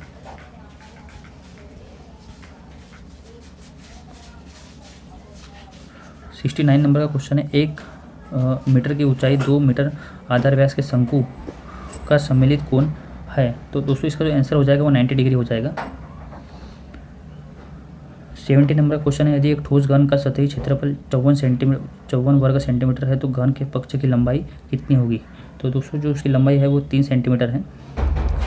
71 नंबर का क्वेश्चन है, 3 metre into 4 metre into 12 metre के आयामों के एक कमरे में खींची जाने वाली काल्पनिक सीधी रेखा की अधिकतम लंबाई कितनी होगी। तो दोस्तों जो इसकी अधिकतम लंबाई होगी उसकी अधिकतम लंबाई होगी वो 13 मीटर हो जाएगी, ऑप्शन सी। 72 नंबर का क्वेश्चन है, जब स्टील को में दमन किया जाए तो सबसे तेज ठंडे होने का दर पाया जा सकता है। The faster cooling ratio is obtained when the steel quenched. दोस्तों इसमें क्वेश्चन पूछा गया है कि स्टील को अगर हम गर्म करते हैं तो उसे ठंडा अगर हमको करना है तो सबसे जल्दी ठंडा किस माध्यम द्वारा किया जाता है। तो ऑप्शन ए में है एयर, ऑप्शन बी में ऑयल, ऑप्शन सी में है वाटर, और ऑप्शन डी में है दोस्तों लवण मतलब ब्राइन। दोस्तों सबसे जो मीडिया क्विंचिंग मीडिया होता है, तो क्विंचिंग मीडिया दोस्तों ये होते हैं, एयर भी क्विंचिंग मीडिया, ऑयल भी, वाटर और ब्राइन सॉल्यूशन भी। तो दोस्तों जो सबसे फास्टर जो क्विंचिंग मीडिया होता है, जो जिसके द्वारा सबसे जल्दी से ठंडा किया जाता है वो होता है ब्राइन सॉल्यूशन, ठीक है, जो कि हमको ऑप्शन डी में मिल जाता है, ठीक है दोस्तों। तो 72 नंबर का जो क्वेश्चन है उसका आंसर डी हो जाएगा, लवण ब्राइन सॉल्यूशन। 73 नंबर का क्वेश्चन है, लेथ पर शंकु गिरनी हेड स्टॉक में बेक गियर उपयोग होता है। Back gear is used in cone pulley head stock on lathe. दोस्तों जो बेक गियर होता है, जो कोन पुली हेड स्टॉक होता है उसमें बेक गियर का प्रयोग किया जाता है, क्योंकि जैसे अगर 4 स्टेप की अगर कोई कोन पुली है, एक गियर मैकेनिज्म है, इसमें देखिए ये कोन पुली है, ठीक है, ये कोन पुली है, ये 4 स्टेप की कोन पुली है, ठीक है, और ये है दोस्तों गियर, ये है बेक गियर मैकेनिज्म पूरा, ठीक है दोस्तों। तो जब और ये है दोस्तों स्पिंडल गियर, जिसके जो स्पिंडल गियर है ये स्पिंडल के ऊपर गियर लगा होता है, और जो कोन पुली के साथ में इस पिन को अटैच किया जाता है, ठीक है, ये जो पिन दिख रही है आपको, ठीक है। तो जब इस पिन को दोस्तों निकाल लिया जाता है तो जो कोन पुली हो जाती है वो फ्री हो जाती है। अगर इस पिन को निकाल लेंगे तो सिर्फ कोन पुली घूमेगी, ठीक है, ये स्पिंडल नहीं घूमेगा। तो जब ये कोन पुली घूमेगी तो ये गियर भी घूमेगा, ठीक है दोस्तों। तो जब स्पिंडल जो बेक गियर होता है जब उसको अटैच करते हैं और इस पिन को जब हम निकाल लेते हैं और इस बेक गियर को जब अटैच करते हैं तो इसकी जो स्पीड होती है वो इसके थ्रू आती है, बेक गियर के थ्रू। तो जब बेक गियर के थ्रू स्पीड आती है तो दोस्तों ये इस छोटे गियर के द्वारा बड़े गियर को गति देते हैं। तो बड़े गियर को जब गति देंगे छोटे गियर के द्वारा तो क्या होगी, स्पीड हो जाएगी कम, और फिर उसके द्वारा दोस्तों जो इस छोटे गियर के द्वारा फिर बड़े गियर को गति देंगे तो स्पीड और कम हो जाएगी, ठीक है। तो इस प्रकार से दोस्तों ये जो स्पीड है इसको ट्रांसमिट किया जाता है, जिसकी वजह से जो बेक गियर की वजह से स्पीड कम हो जाती है। तो इस प्रकार दोस्तों 8 स्पीड प्राप्त कर सकते। इस प्रकार दोस्तों जो अगर 4 स्टेप की कोन पुली है तो उसके द्वारा 8 स्टेप की कोन, उसके द्वारा 8 स्पीड को हम प्राप्त कर सकते हैं। 3 नंबर का क्वेश्चन का जो आंसर हो जाएगा क्या हो जाएगा, जो कोन पुली हेड स्टॉक होता है, जो उसका बेक गियर होता है, उसका प्रयोग स्पीड को डिक्रीज़ करने के लिए किया जाता है, स्पीड को गति को घटाने के लिए किया जाता है। तो इसका आंसर बी हो जाएगा। नेक्स्ट क्वेश्चन देखते हैं दोस्तों।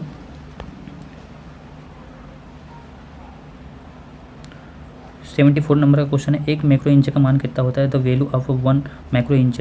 तो दोस्तों जो 1 मैक्रो इंच होता है, जो 1 माइक्रो इंच की जो वैल्यू होती है वो होती है ऑप्शन ए 0.000 0.001 इंचेस उसकी 1 माइक्रो इंच की वैल्यू होती है दोस्तों। तो हमारा जो आंसर ये है वो सही हो जाएगा।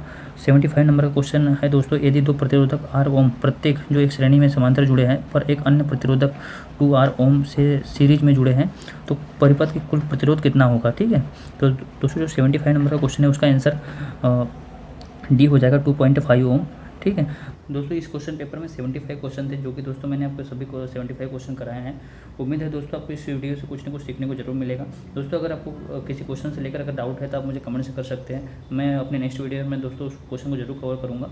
और जो इस क्वेश्चन पेपर की जो आंसर की है दोस्तों, ये आंसर की है इस क्वेश्चन पेपर की दोस्तों। इसी प्रकार जितने भी मेरे पास में प्रीवियस ईयर के जो क्वेश्चन पेपर है सभी के आंसर के आपको दोस्तों इसी प्रकार से मिल जाएगी, जो कि दोस्तों आपको PDF फाइल दोस्तों मैं प्रोवाइड कराने वाला हूँ। उस PDF फाइल में दोस्तों आंसर की सभी क्वेश्चन पेपर के साथ में आपको अवेलेबल मिल जाएगी। जैसे कि दोस्तों मैं आपको हर वीडियो में आपको 2 क्वेश्चन देता हूँ आपको सेल्फ टेस्ट करने के लिए, और उन क्वेश्चन को दोस्तों मैं अपने नेक्स्ट वीडियो में कवर करूँगा। तो आज का जो क्वेश्चन पेपर है दोस्तों, क्वेश्चन नंबर 1 है, निम्नलिखित में से एक कृत्रिम अपघर्षक है which among the following is an artificial abrasive. और ऑप्शन में दिया है दोस्तों, ऑप्शन ए है एल्यूमिनियम ऑक्साइड, ऑप्शन बी है एमरी, ऑप्शन सी है हीरा और ऑप्शन सी है ऑप्शन डी है कोरंडम। ठीक है दोस्तों, ये 4 ऑप्शन है और इसका जो आंसर है आपको कमेंट्स बॉक्स में बताना है। सेकंड नंबर का क्वेश्चन है दोस्तों आपका, कैरियर का उपयोग खालिस्तान के साथ किया जाता है और कैरियर इज़ यूज्ड विद, और ऑप्शन आपको दिए है दोस्तों, ऑप्शन ए में है केज प्लेट, ऑप्शन बी में है कैरी, ऑप्शन सी है टेल स्टॉक और ऑप्शन डी है इनमें एक भी नहीं। ठीक है दोस्तों, ये 2 क्वेश्चन हैं। इन दोनों के क्वेश्चन दोस्तों आप मुझे कमेंट्स बॉक्स में कमेंट से कर सकते हैं, और इन दोनों क्वेश्चन को दोस्तों मैं अपने नेक्स्ट वीडियो में इसको कवर करूँगा। और तो चलिए दोस्तों मिलते हैं एक नेक्स्ट वीडियो में एक नए प्रीवियस ईयर क्वेश्चन पेपर के साथ में।